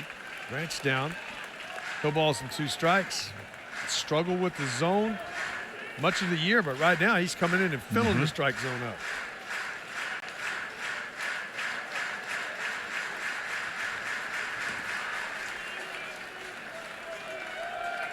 0-2. Branch steps back in.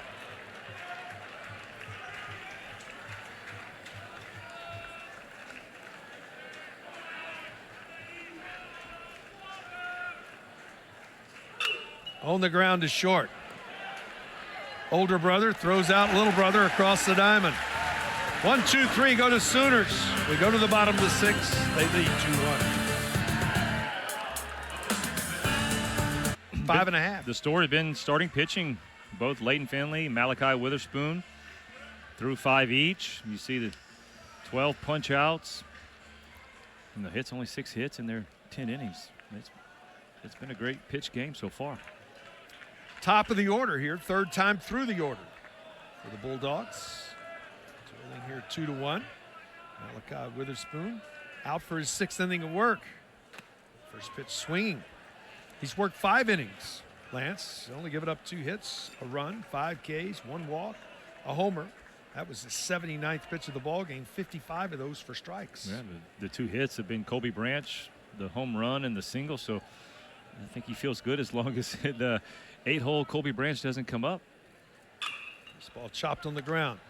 Willis sets his feet, long throw across the diamond, gets away. He makes the turn towards second, but gets back to the bag. And Willis throw sort of carried to the right field side of first base. And Christensen couldn't make the play. And lead off miscue. And that's the way the bottom of the 6th starts.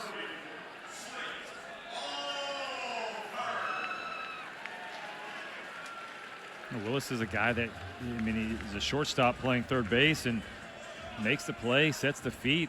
I thought he was dealing with the bag a little bit when he didn't have to and maybe stepped on the bag trying to make the throw. And always try to follow the throw as an infielder. If you can push or you can push off and follow it, usually you're much more accurate. Back to the top of the order. This ball hammered opposite field for strike 1. Instead of a man out and nobody on, that's all of a sudden now you got to the meat of this order after the E5. when you look at a lot of the crooked number innings, they either start with leadoff walks or a leadoff error. On the ground, right side. Nice job of avoiding getting hit with the baseball. We see that often enough where the runner's trying to take off and the ball's up on him, and he was able to avoid it. But something going here for the Bulldogs, 1st and 2nd with nobody out. Yeah, Phelps will step in. First time they've really had some, offensive, production where they're putting some pressure on the Sooner defense outside the home run. They really have only had one other base runner that has done anything, and so now you got some opportunities right here.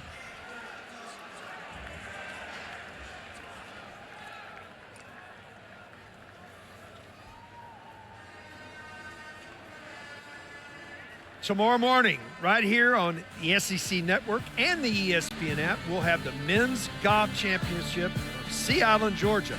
Sea Island Golf Club for the 24th consecutive year. 7:30 a.m. match play format to determine the title. Defending champion Auburn Tigers, last year's champion.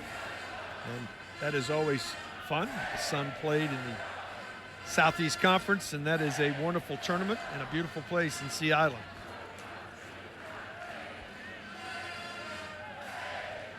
So we come to the biggest moment in this ball game to this point. Absolutely. And you can see that's why Coach Skip Johnson makes that trek to the pitcher's mound just to kind of slow Malachi Witherspoon down. This is where you preach, and the coaches do it all the time at young ages. You're a couple pitches away when you have a situation where they're just keep the ball on the ground, get you a ground ball, let the defense work, try to turn a double play, but you got a hot hitter at the plate. Steps in, first pitch, outside corner, great pitch there for strike 1. stuff still there. That was at 95. Well, I like where it was, too. The two-seamer down in the zone. You get a two-seamer down, you get guys swinging. That's where you're going to see ground balls.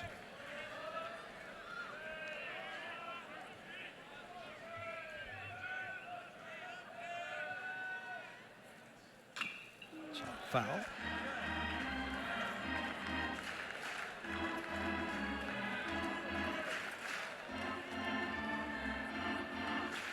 So quickly ahead here. There's a time in the game, I said it before and I'll say it in a lot of games, that you need a strikeout as a pitcher. But this is one of them. The other side as a hitter, that's the thing you're trying to avoid. And pause the 0-2. Just way outside.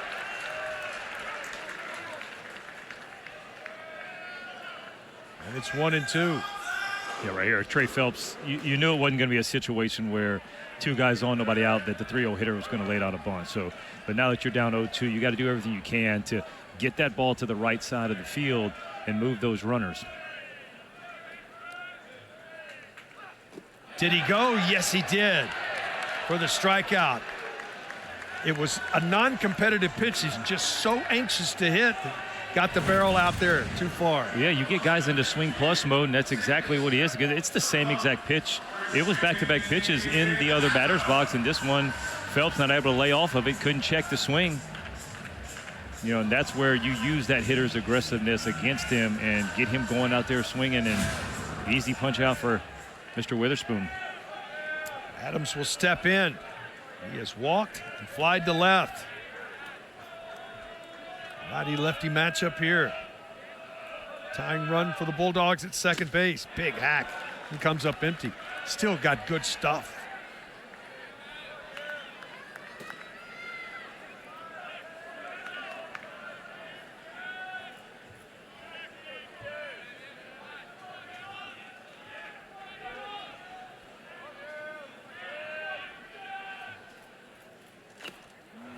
Foul tip. Not held on to, but it's quickly 0-2.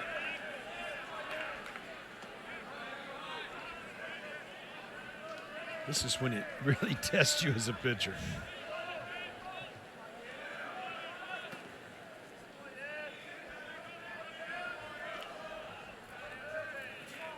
Oh, 2 to Adams. The runners get their lead. It's a piece of it, keeps the bat alive.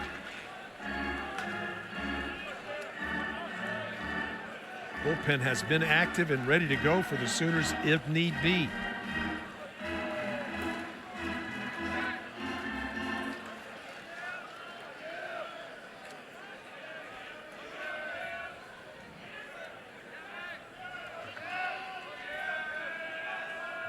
The 0-2 again.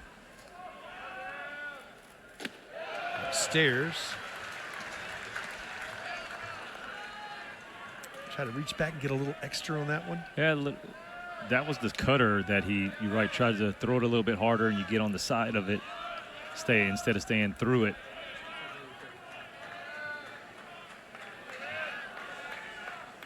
We'll do it again, 1-2. Makes this ball foul.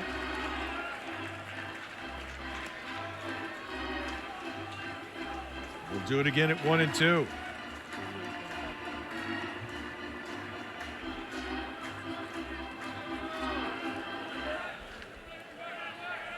'92nd pitch of the ball game coming from Malachi Witherspoon as he comes set.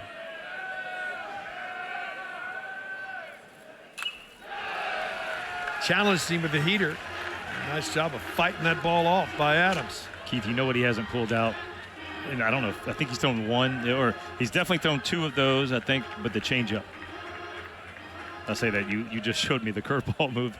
They didn't get to see that at home. You're throwing your nasty curveball to him. I'm thinking about changing speeds, just rhythm Correct. and timing of the right. hitter. Something a little bit different, bigger breaking, slower. The 1-2 again. Back door. And the count evens at 2-2. Well, I'm going to give that one a little credit to Mr. McCarthy at second base. Did a false break when Malachi Witherspoon was looking right at him. He did a false break, and it kind of Jackson Willits went to pick, and he just didn't look comfortable. That bought his hitter an extra ball. The 2-2. Fastball's up and away. Nowhere to put him now. Biggest moment of this ball game right now. They got double barrel. They have them both working. They're both ready. Just stand loose, ready to go. That's a tough thing, too, in the bullpen, knowing how much to throw when you're already loose. The payout to Adams. Ripped foul. And look out.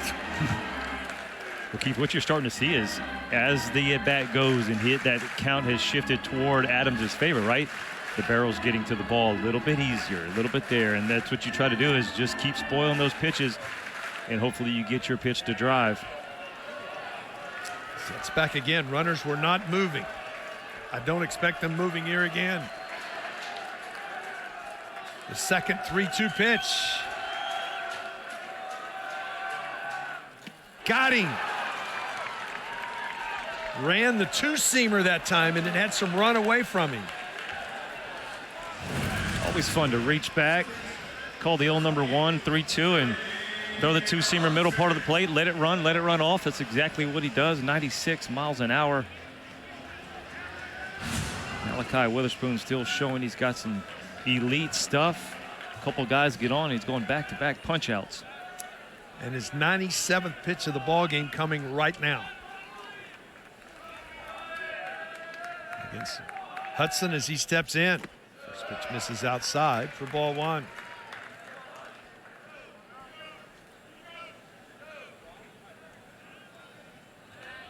How about the patient say, I don't like that baseball. Let me get another one.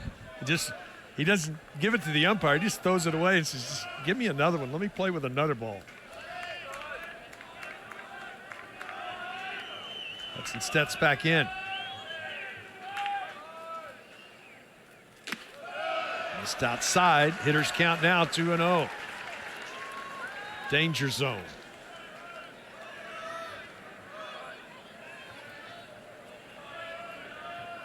He has not been in a 2-0 count very often in this ballgame. He's pitched ahead most of the game.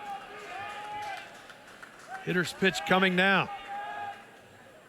And this ball hit hard to center with some carry at the wall. Get out of town! 3-run shot.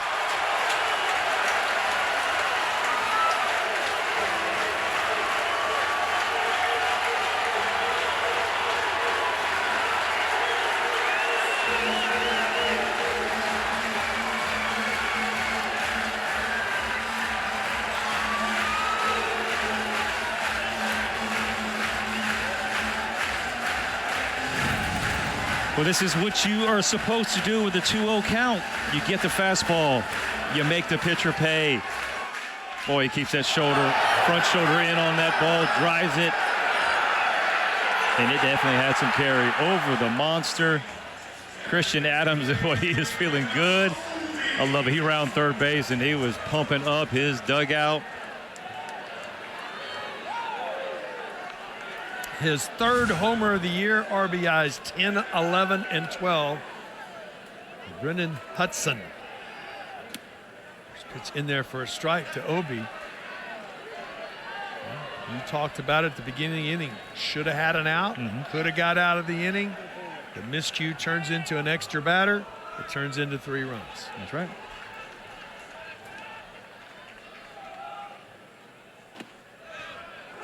Take a ball in there for a strike, and it's quickly 0-2. But it is all unearned. If that makes you feel any better, right? The rules of it. The rules After of the you're game. getting 2 outs, but still doesn't feel good once you give up the lead.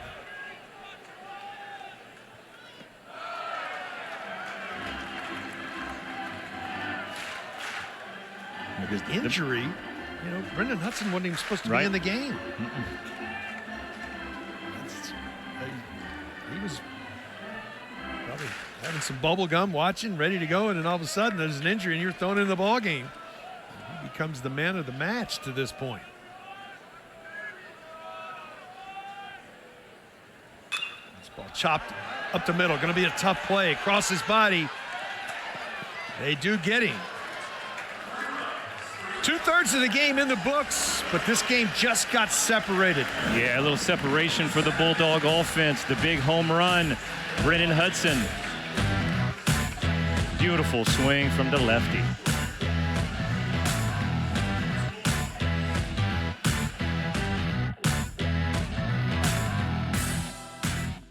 Homer to win it in game one. Coverage begins at 3 Eastern time tomorrow.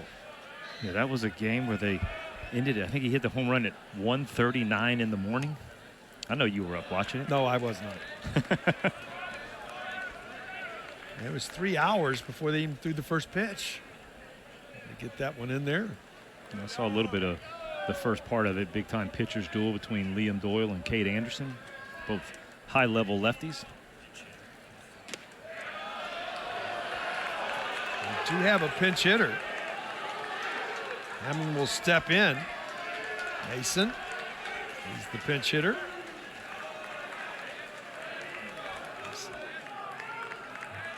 One steps in. For 6 on the year. Making his 11th appearance in a ball game this season.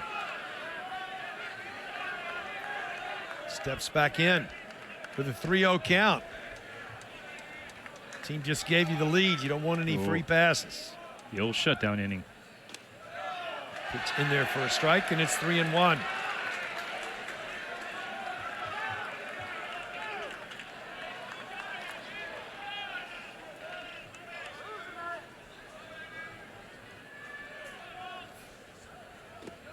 Downstairs and a leadoff walk.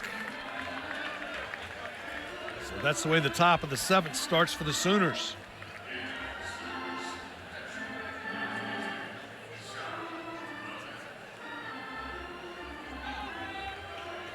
Mother will step in.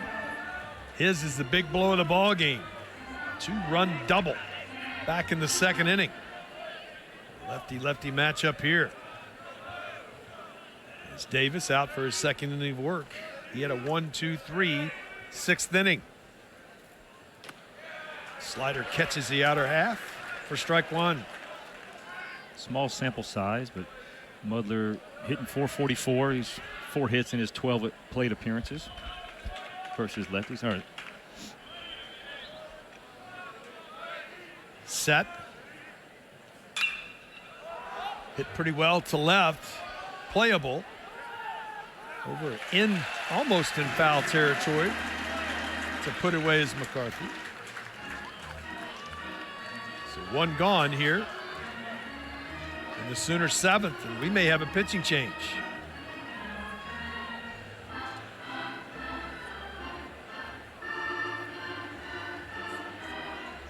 Little matchup here as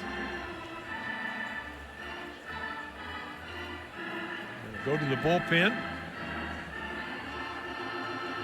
But a nice job. Davis came in, he retired 4 of the 5 batters he faced. We'll give you the new pitcher when we come back. Georgia leads it 4-2. Third pitcher of the ball game for the Georgia Bulldogs is a hard-throwing right-hander from Georgia, 6'4", 223 pounds. It's Jordan Stevens. Yeah, you're right. The hard thrower stuff is there. 3-0. Guys with 3 saves. More strikeouts per innings. Look at the hits. Love to see those numbers. Going to throw the fastball. He's going to hit some hundreds. We'll see some triple digits most likely. Slider, split finger. But it's a guy that he's a little different. Has the good fastball, likes to throw the good fastball. You got it, use it. Right. Yeah, over 65% fastballs from, doesn't matter if he's facing righties or lefties. He comes on here. Tying run at the plate. A 4-2 ball game, top of the 7th inning.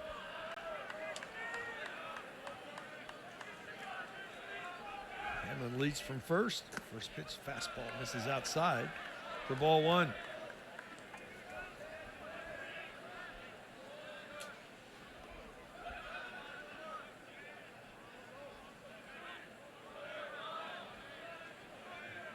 It's 1 for 2 as he steps in. Ball is up. You look at the numbers, 17 innings of work. He's earned 3 saves, 11 walks, and 17 innings along with 3 batters. So a lot of free passes in there.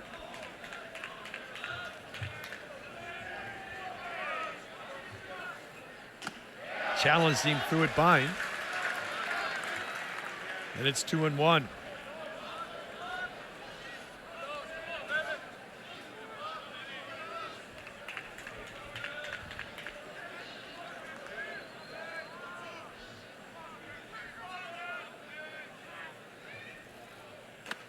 Upstairs. 3-1 now.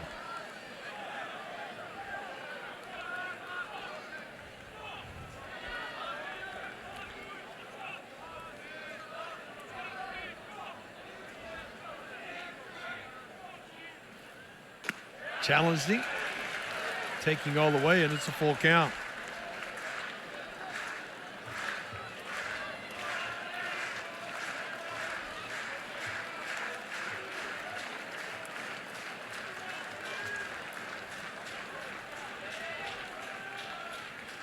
Not moving.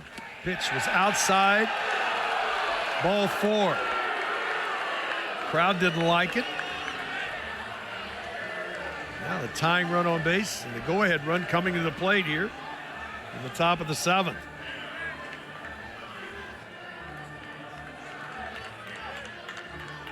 Goal step in. Trey walked his last time up. He's 0 for 2 in the ball game. Breaking ball misses outside for ball 1.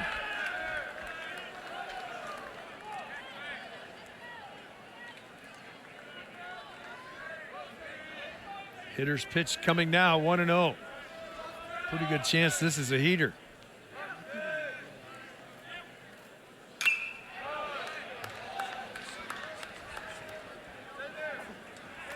Ball fouled away.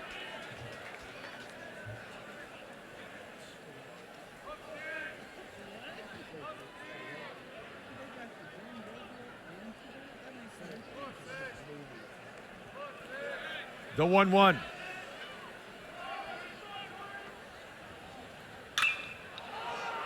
To center, playable. He'll be back, puts it away. Tagging, moving up to second, and the throw gets away, but no advancement as that was dangerous, but both players move up 90 feet. Good job of backing up, though. Knowing that you have something to do once the ball's in play, even though if it's not coming to you.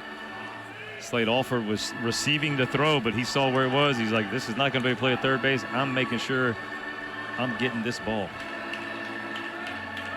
So everybody advances back to the top of the order. Excuse me, to the number 2 hitter, 0 for 3. It's Willits. Breaking ball misses outside. And it's 1-0.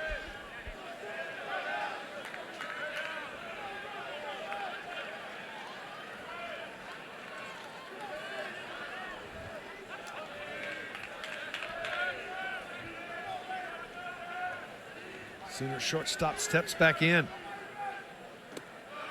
Downstairs. Hitters count now 2-0.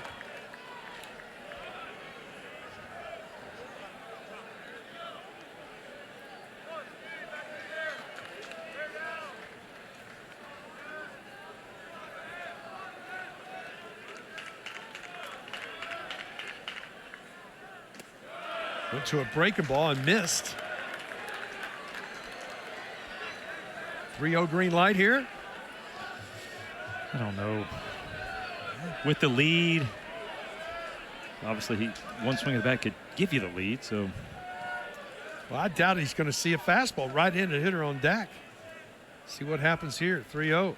He does go with the heater and misses. A 4-pitch walk, and that loads the bases for the Sooners.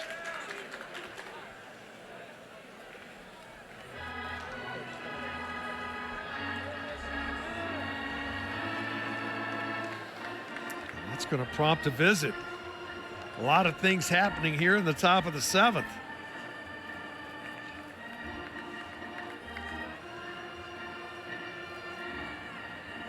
Easton Carmichael is the hitter that's due up next. He is 0 for 3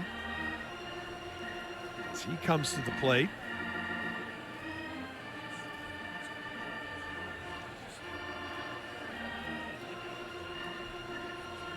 He's going to stay with him.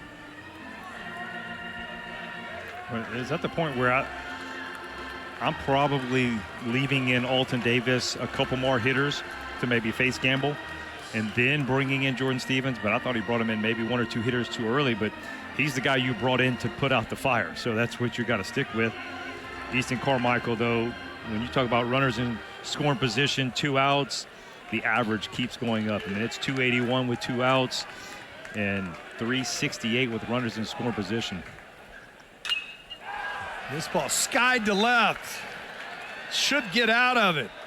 Obi puts it away and ends the threat in the top of the 7th. 7th inning stretch time. Bulldogs by 2. A lot of it goes to that leadoff error. It does. It goes back to the mistake, and out of the bullpen comes the left-hander, James Hitt. See his numbers on the year, his 20th appearance of the year. He's the workhorse out of the bullpen for the Sooners, especially from the left side. Outstanding numbers. Everything is there. The stuff is there. It's a crossfire fastball at 94 miles an hour. Really holds the left-handed hitters to a low average. Got some changes defensively as well. As I believe Christensen will move in from first base to right field, and Hamlin will come into the game to play first base as he came on to pinch hit. So he'll remain in the game. So Hitt will face the bottom third of the order.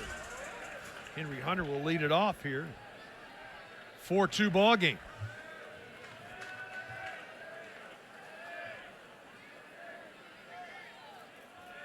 The lefty comes set. First pitch way outside for ball 1.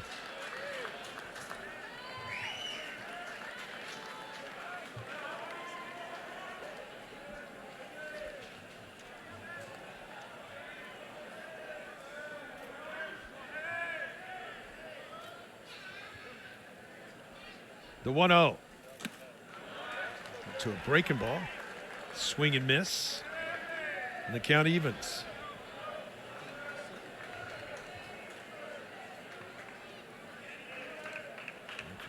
The Bulldogs, you would love to get some insurance right now. On the other side, you need a 0. On the ground into the shift. 4-3 on the putout. And that's the way the 7th starts for Georgia. He holds lefties to a 175 clip.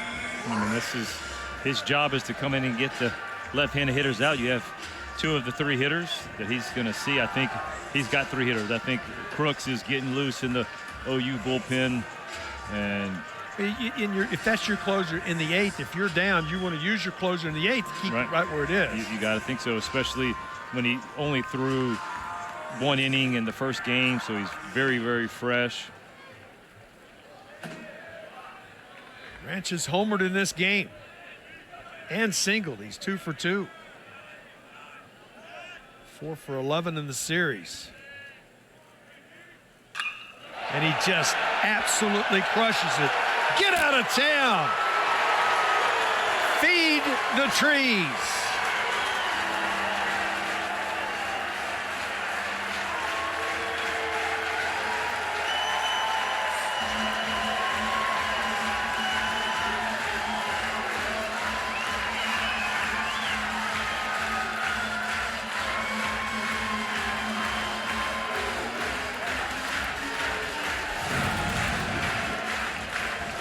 Well, we talked about it. Who's winning this series? Big brother, little brother? Big brother's making a statement today. 2 pretty swings, a little pose. Put that one on the baseball card. Yeah, that ball landed in Atlanta. Oh, I don't think it hit a car because after the first hop, I saw it bouncing again on the other side of those trees. It was absolutely mashed, and no doubter. 5-2 ball game now. That steps in, first pitch upstairs, 0 for 2 in this one.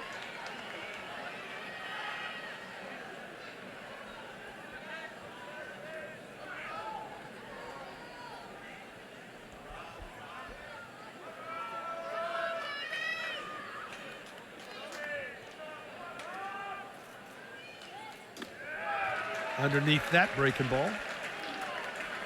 The hitters count now 2-0. That's pretty impressive. 26-4 when they hit 2 or more home runs in a game. Skip Johnson is going to go to the bullpen right now. Didn't like what he saw from James Hitt. He's going to make a move to the pen.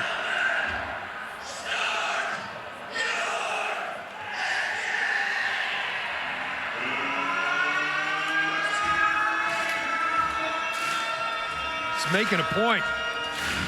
When you go out to get a pitcher, you make that move.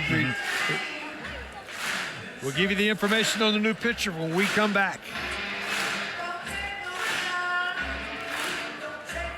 Ranch with the second homer of the day has separated this ball game 3-1 now. If you're just tuning in, with 1 out, bottom of the 7th. Sooners held a 2-0 lead. But 5 unanswered. All of them via one thing, the home run ball. Branch, with his second today, is one of 8 players in this Georgia team that have gone deep twice in a game this season. Lots of firepower. And this ball hit well to right with some carry. Back to back, get out of town.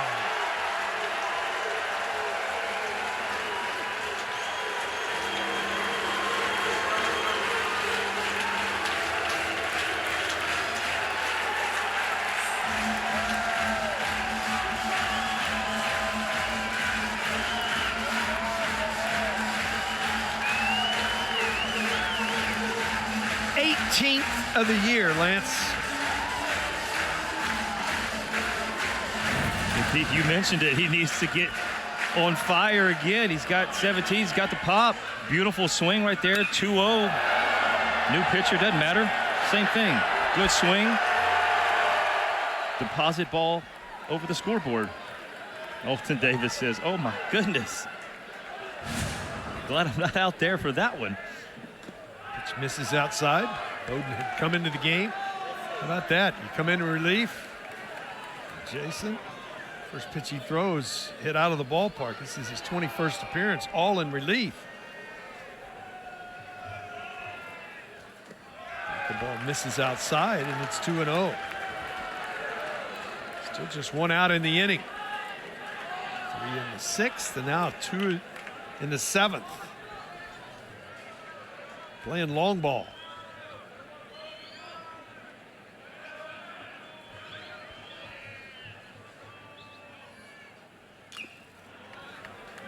Tipped at the plate, and it's 2-1.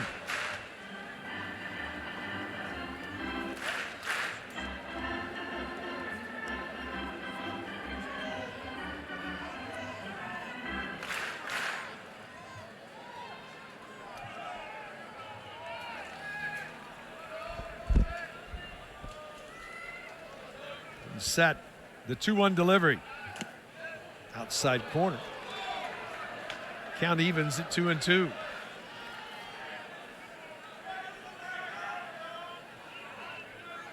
They say hitting's contagious. Ooh. Long ball hitting is real contagious. Early on, they were trying to stay away from the bat rack. Now you got the Bulldog hitters running to that bat rack. Good fastball gets the strikeout. Goes for Bowden. Ball gets away into the outfield. Fans hooting a little bit. And Alford comes to the plate. He singled and scored his last time out. He's 1 for 3. He's 5 for 11. 6th time this season that Georgia has gone back-to-back.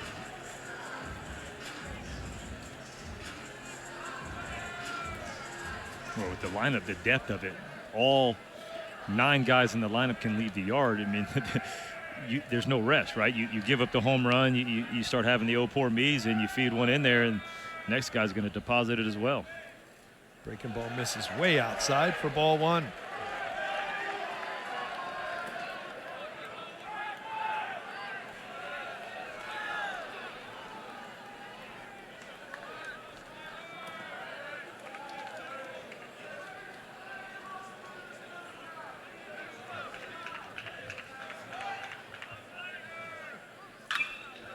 Foul.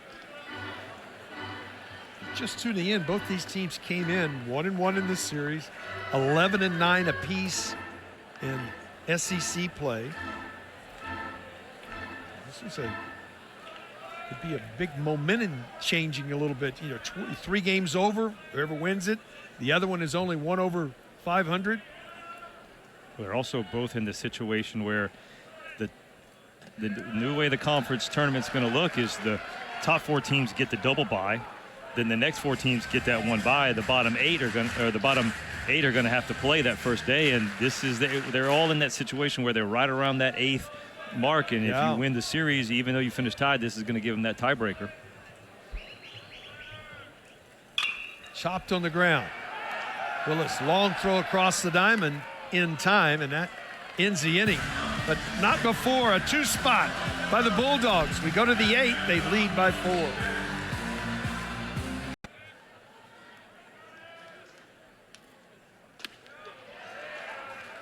Christensen steps in, a right fielder now. He's had a big blow in this ball game. He had a double. That's the bases loaded. Biggest plays of the game. Fouled this ball off. He's 1 for 3 later in that inning. And 4 unassisted double play turned, and that might be the biggest play that turned this game around.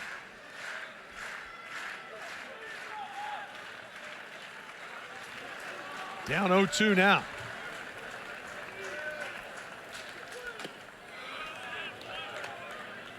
Just outside, 1-2.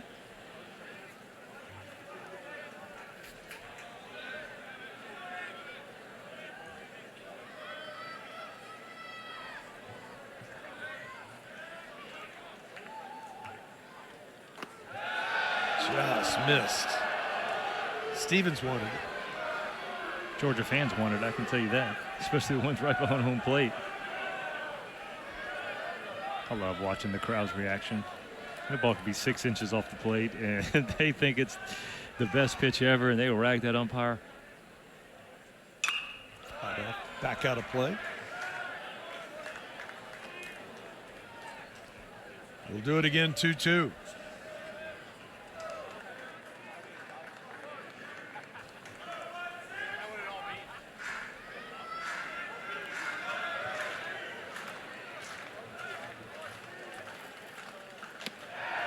Just missed with a backdoor breaking ball.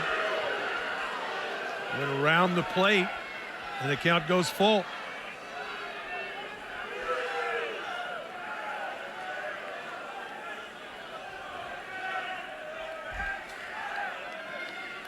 The payoff. Upstairs and a leadoff walk.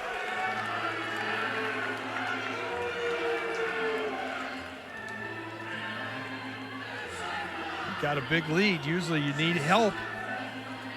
Find a way to get back in it. A free pass to start the 8th for the Sooners. Georgia scored their 3 runs with a leadoff error, right?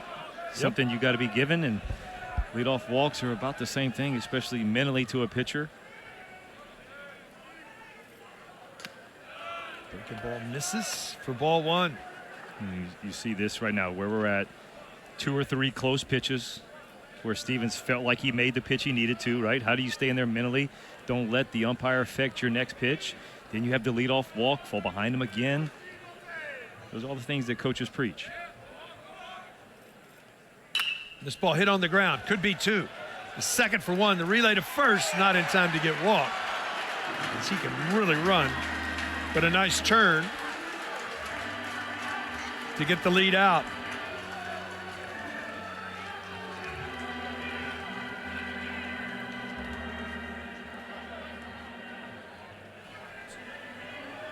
Out to have this conversation that did the runner affect the opportunity to make the throw to first. You got to slide straight into the bag. Georgia's challenging forced play slide rule at second base. This play is under review. But the biggest thing, Keith, that allowed Coach Wes Johnson walk out to the home plate umpire Jason Millsap and voice his pleasure over the strike zone a little bit. Yeah, it gives you the opportunity. So we're just trying to go back, replay center, and they'll take a look at the slide at second base. Get a chance to look at it right here, Lance.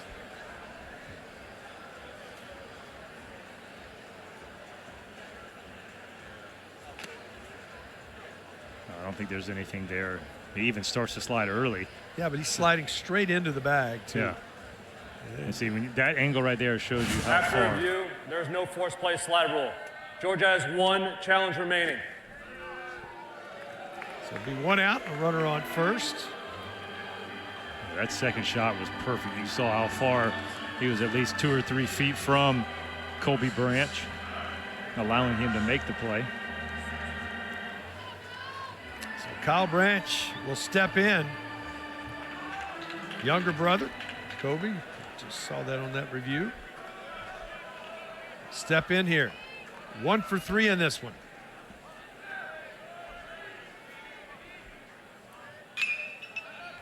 Makes this ball foul for strike one.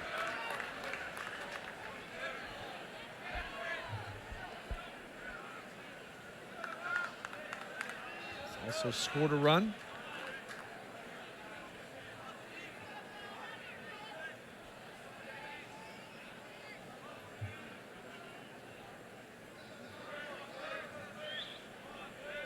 Grant steps back in.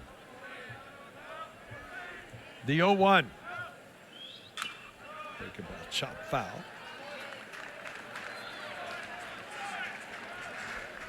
Just looking at this series, started out with Kyle having the lead in this series, but the comeback has been Big Brother. Well, the big thing, though, is I can tell you right now, both parents and the family that are here are extremely proud. They've seen an amazing series of baseball, and both the Branch boys have balled out. 2. Fastball misses up and away. Yeah, between them, they have 10 hits.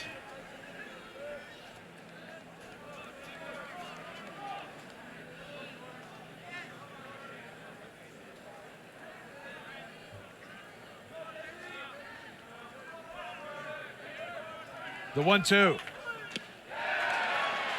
Just missed.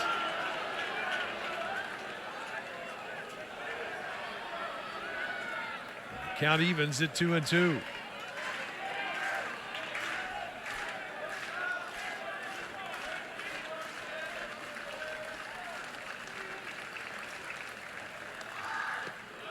Side, and the count goes full.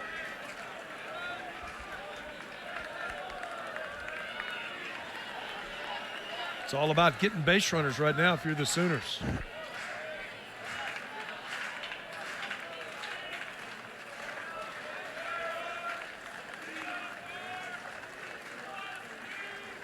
There goes the runner. Breaking ball misses upstairs.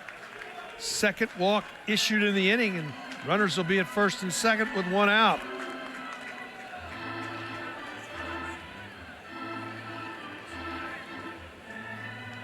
We're going to have a pitching change for the Bulldogs.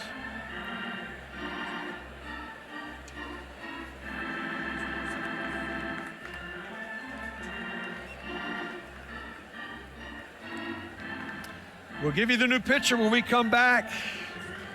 Top of the 8th, 6-2 Georgia. Baton Rouge to the bullpen. So the Bulldogs again. Tyler McLaughlin comes into the game, his 14th appearance. 4-0 record. Let's see the numbers. Lance, 21 strikeouts, 16 2/3 innings of work. Yeah, it's more stuff out of the bullpen. It seems like every arm Georgia brings out is up to 96, 97. McLaughlin is no different. Throws a cutter, slider, change up. But you're right, Keith. The 21 punch outs, less hits in innings. The numbers where you want them to be. 3-to-1 strikeout to walk ratio. And then Oklahoma will counter. Christian Hoffman will step in as the pinch hitter from the left side. Wheels are turning here. Challenged him. Do it by him at 95 up top. Hoffman into the game.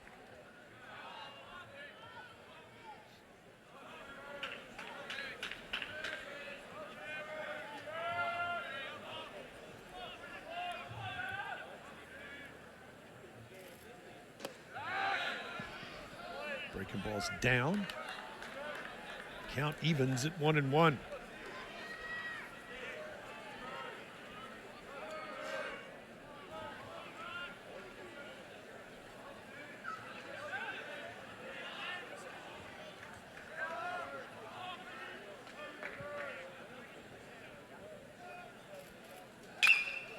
Ball hit pretty well to center with some carry. At the track. Puts it away. Obi makes a nice catch coming up against the wall. It's as far as you can hit it in this ballpark and stay in the park. I mean, that ball, you mentioned carry. Goodness. Looked like a routine fly ball. I thought OB was going to be charging it. He ended up having to retreat to the track and ends up on the wall. Butler will step in. He's got one of the big blows in the game, the 2-run double. Opportunity here. That ball just kept carrying the center. 1 for 3 as he steps in. Couple of ribbies.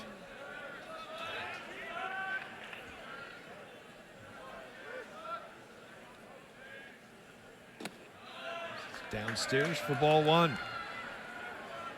Huge at bat here for both clubs. If you're Oklahoma trying to make a comeback, you're thinking, hey, how are you going to score 4 in the 9th? So, you know, maybe getting 1, getting 2, a big 2-out hit here can help your cause. And if you're Georgia, man, you've been able to shut this down, put up a 0.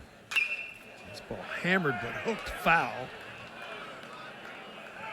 Somehow it's just got a souvenir. That ball was crushed.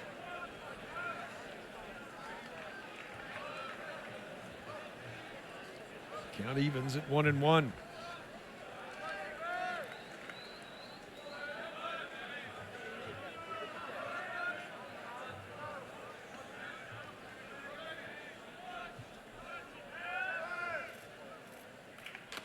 Breaking ball stays outside. A little bit of an overthrow that time.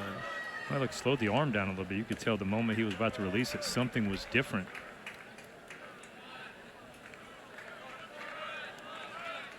Fastball account again here.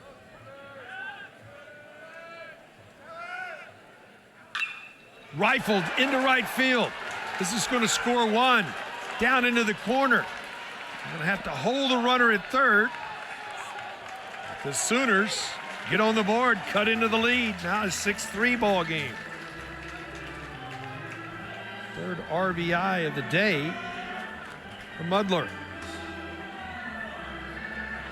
Looked a lot like the second inning, the same exact swing, same exact location, same exact result. Mr. Mudler, another double. This time they don't get the run in from first base. Last time they did.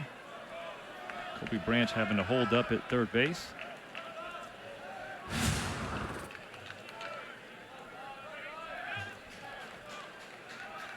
Dawson Willis steps in. First pitch in there for a strike. Other part that you talk about, chipped into the lead, and now you know you're going to the top of the order, at least in the 9th. didn't have a chance to talk about it, but it was like when you had Kyle Branch. Tough location. Can anybody get there? On the move, yes. Nice running catch right there by Burnett that ends the inning. And that's the only way you can live with 2 pitches. It's too hard to find out. Especially you come out of the pen, you only have so many pitches to get loose. How do you make sure you find out if all of them are good? So you find a couple of those days and you stick with them. OU has left 9 runners on base in this ball game. Georgia has left 2 on base. So production. This ball skied back out of play. When they're getting runners on, Lance, they're driving them home. Getting them in, right? Well, that's what a homer does.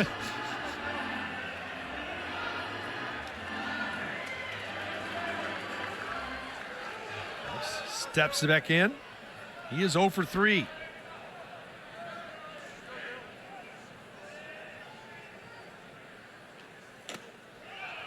Upstairs. The count evens at 1-1.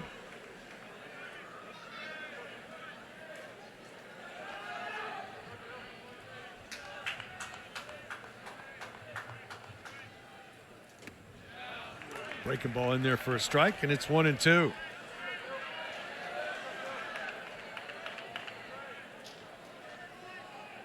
What side of the rubber did you? Crooks pitches from the very far opposite. First Yep. base side of the rubber. I was all the way to the right side. Did he go? He did not. Count evens at 2-2. I get asked this question all the time. Why would you move around? That's to create Angles. For the hitter. And sometimes guys have a harder time to get to that glove side. And so that's when you see a lot of times the right-handers will move all the way to the other side. It makes it a lot easier to tunnel straight to the glove side outside part of the plate. Just gets a piece of it, keeps it alive. A slider. Well, if you're over the top, each side doesn't mean that much, but the guys that are 3/4 to sidearm, it's a huge difference because there's a frame that you start in. That ball starts out behind you sometimes. You just give up on it. And the way he's a little bit across his body, even when he comes set, you can see that front foot is really across the body, but he's still. Phillips hits this ball well to center, but playable. Walk. He still stays when he releases. You know, he's stepping toward the middle, and so he's throwing. He's good torque, and he's able to make that pitch. But that's why he's dominating right-handed hitters. Right-handed hitters are hitting 133 against him. Adams will step in.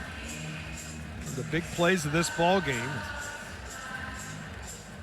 Christian Adams stepped on second and got a double play with a really tough throw at a time when Sooners trying to break it wide open. Since then, it's been mostly Bulldogs. Well, we mentioned at that point, this could be one of those plays if Georgia comes back, which they have. You know, the offense that you have, you're able to keep them at bay, and at that point, that was a situation where Oklahoma had a chance to blow the game open. Georgia executes, makes the play. Adams with that 4-3 double play. You're in a really good one at that. And all of a sudden, Leighton Finley continues, cruises through 5, and lineup picks him up.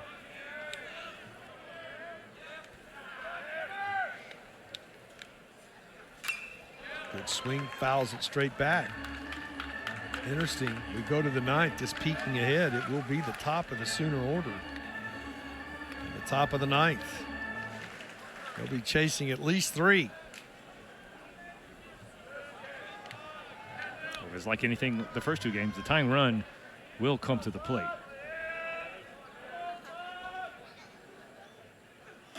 Upstairs, 1-2.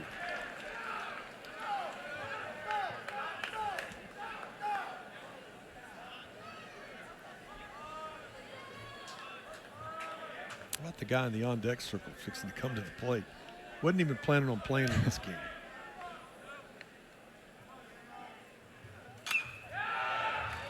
Nice job to keep the bat alive on the ball away from him. Well, they say you don't have to get ready if you stay ready. That's it. Mr. Hudson looks like he stayed ready because he was ready on that 2-0 blast.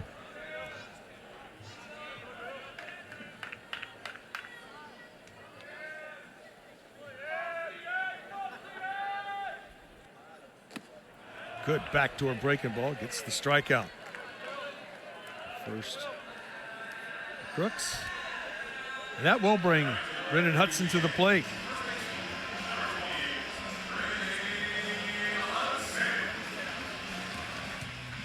Yeah, earlier, this is what we're talking about. Beautiful left-handed swing, little down, hits that ball right where it was pitched, up the middle, and it just kept carrying, and then it went over the batter's eye. And Bulldogs took the lead and haven't looked back yet.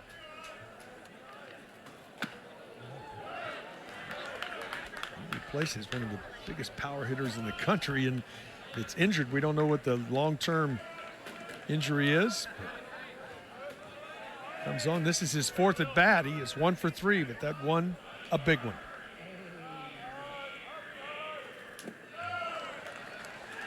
Got to that same count right now at 2-0.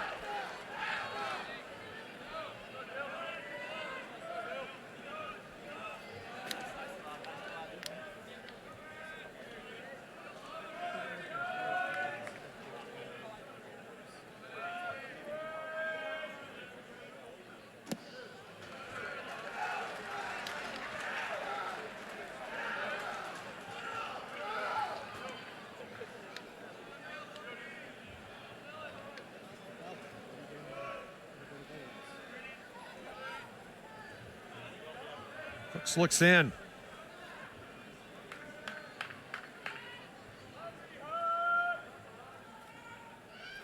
That hitting.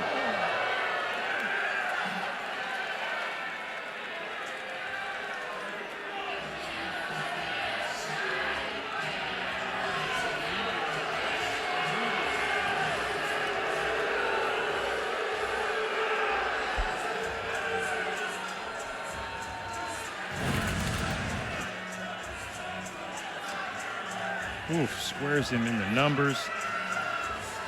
We've had some chippiness in game 1 and game 2.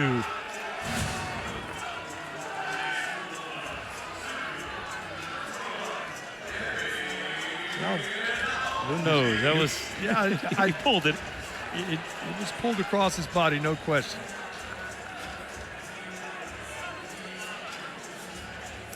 Two out, base runner. Obi will come to the plate. 0 for 3 in this one as he steps in. The ball stays up for ball 1.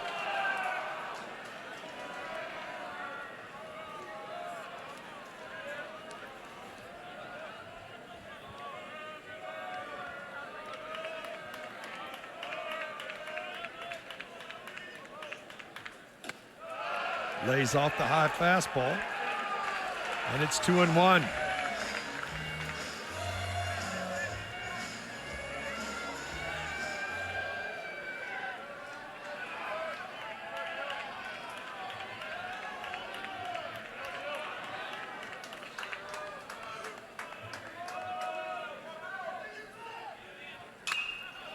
Skied in the infield.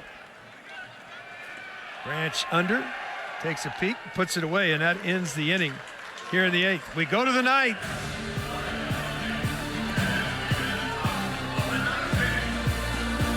Boy, this is the 2 big double plays. Pitcher's best friend at Georgia's turn. This one probably was the biggest. It was a situation where you had bases loaded.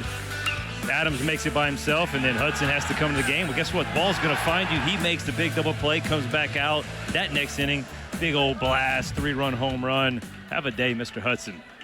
Absolutely. Great defensive plays. That really changed that one. And with the base, after 2 in the inning, bases loaded, 1 out, able to get that double play, and really tough double play. Changes that inning. Top of the order due here. Gamble will step in. Laughlin set to go, and his first pitch misses for ball 1. King in at second base. here in the top of the ninth for the Bulldogs. Fastball inside corner. You got to lead. Force the team to swing the bat to beat you.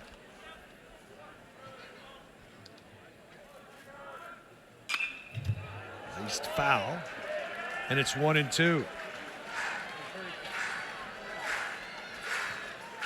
Forget coming up next, Arkansas and Florida right here on the SEC Network.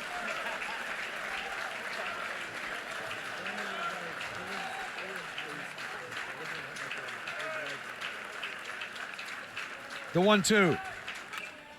Shooted off the end of the bat, foul. Keeps it alive.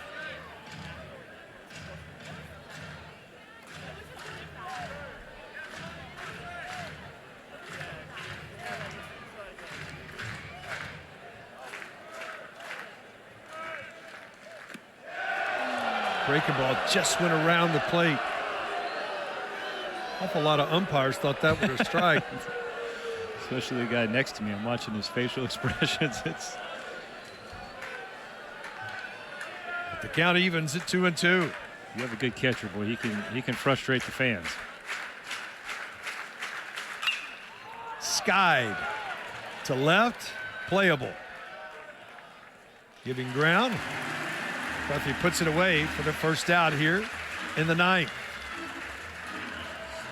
Bullets will step in. He is 0 for 3 with a walk.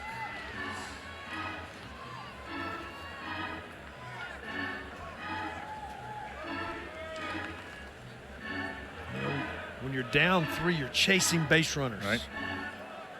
So you're also thinking you're taking probably till you get a strike. That's just, you know, kind of the unwritten rule.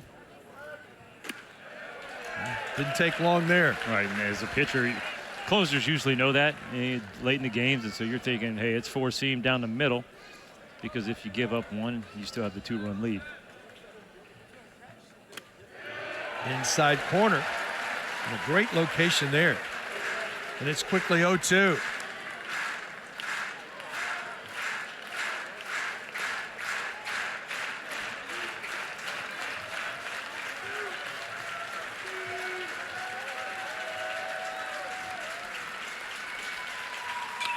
Fouled off, back out of play. We'll do it again.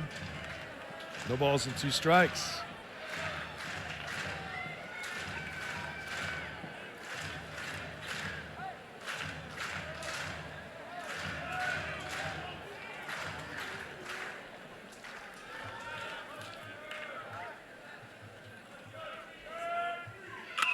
This ball out to right, coming on, making the play. Nice job by Burnett. Sooners down to their final out.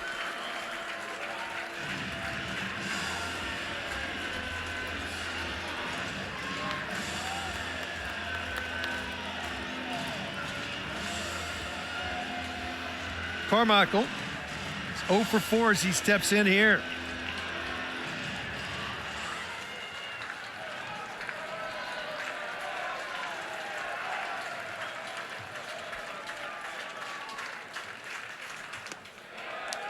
Two teams came in, both 10-8.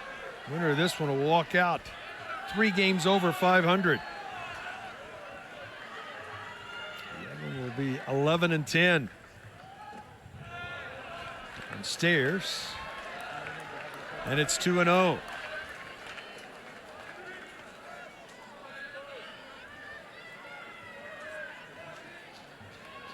Carmichael steps back in. 2-1 now.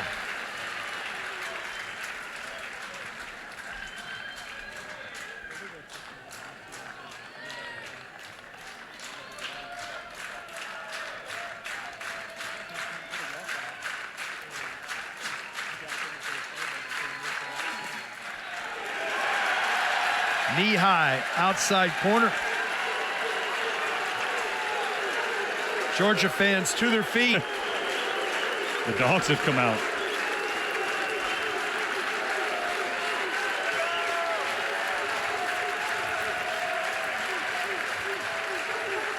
Communication problems. Pitch is outside, and the count goes full. Can this be anything but a fastball? Oh. Well, that one right there, 98. Throw the hard one. The 3-2. Downstairs, ball 4. Sooners still have life.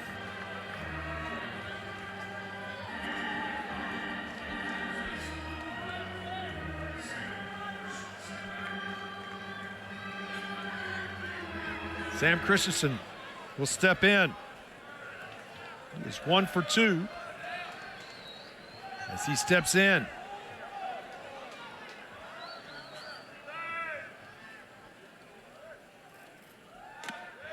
First pitch in there for a strike.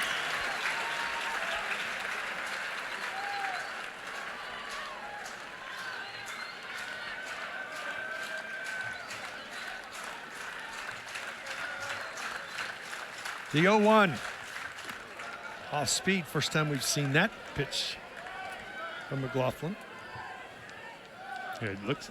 He did that in the first time. One of the first hitters he came, slowed it up a lot, and that's something where hitters will start to pick up on it. And that's why you see him. He really attacks the fastball.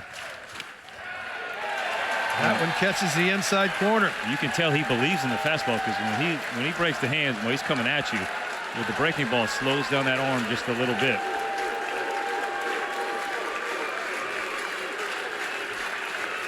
Down to their final strike again are the Sooners.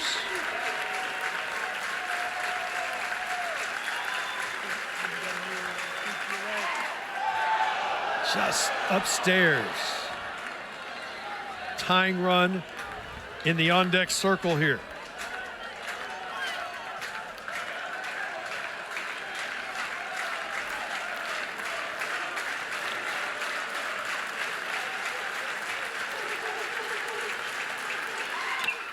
Chop foul at the plate, and we'll do it again.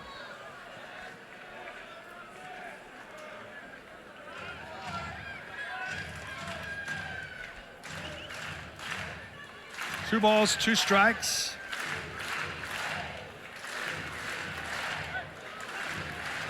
With 2 outs.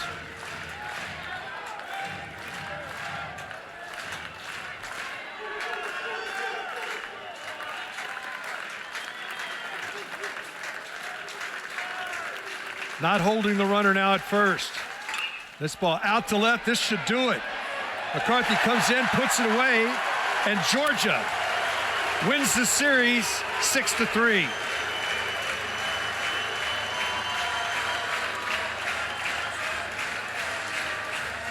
Knew it was going to be an interesting series. Georgia's long ball really showed up in this ball game. Yeah, they were so happy to get back home. The friendly confines of Foley Field. The bats came alive.